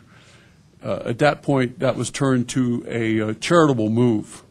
And I would encourage that anytime you have something like this being transported, if you would contact YRC or any other large freight company, I'm sure they would turn it to a charitable move simply for the publicity to, snap a few pictures that, these things are valuable to them. Most of them would be happy to do it. And I know YRC was very happy to do it. So, and it will save you money on your transportation expense. I think this was a long piece of twisted metal, big twisted girder, and I think it saved them, I don't know, $3,000 or $5,000 or something. And I appreciate that. I think that's in reference to this piece of the Arizona that you yeah, so, yeah. Okay. Thank you. Any other comments? Just one question. The legislative committee, how are we going to get that going again next week? Can I speak to that quickly?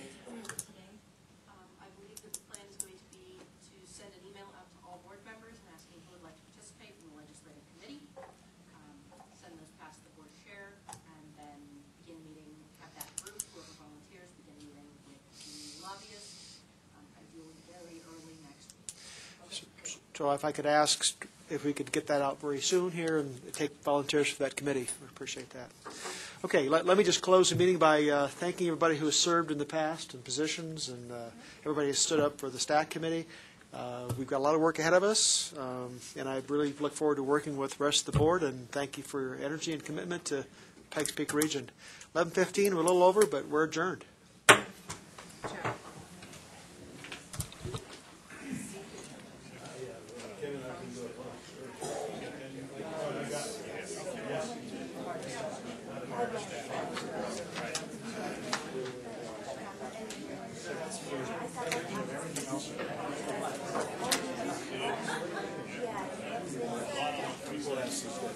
Are you going to PPACG? What time, 1? Yeah, we don't have it till 2. Oh, till 2. How are you? Well, how are you? Good. Good. How are things? We have no complaints.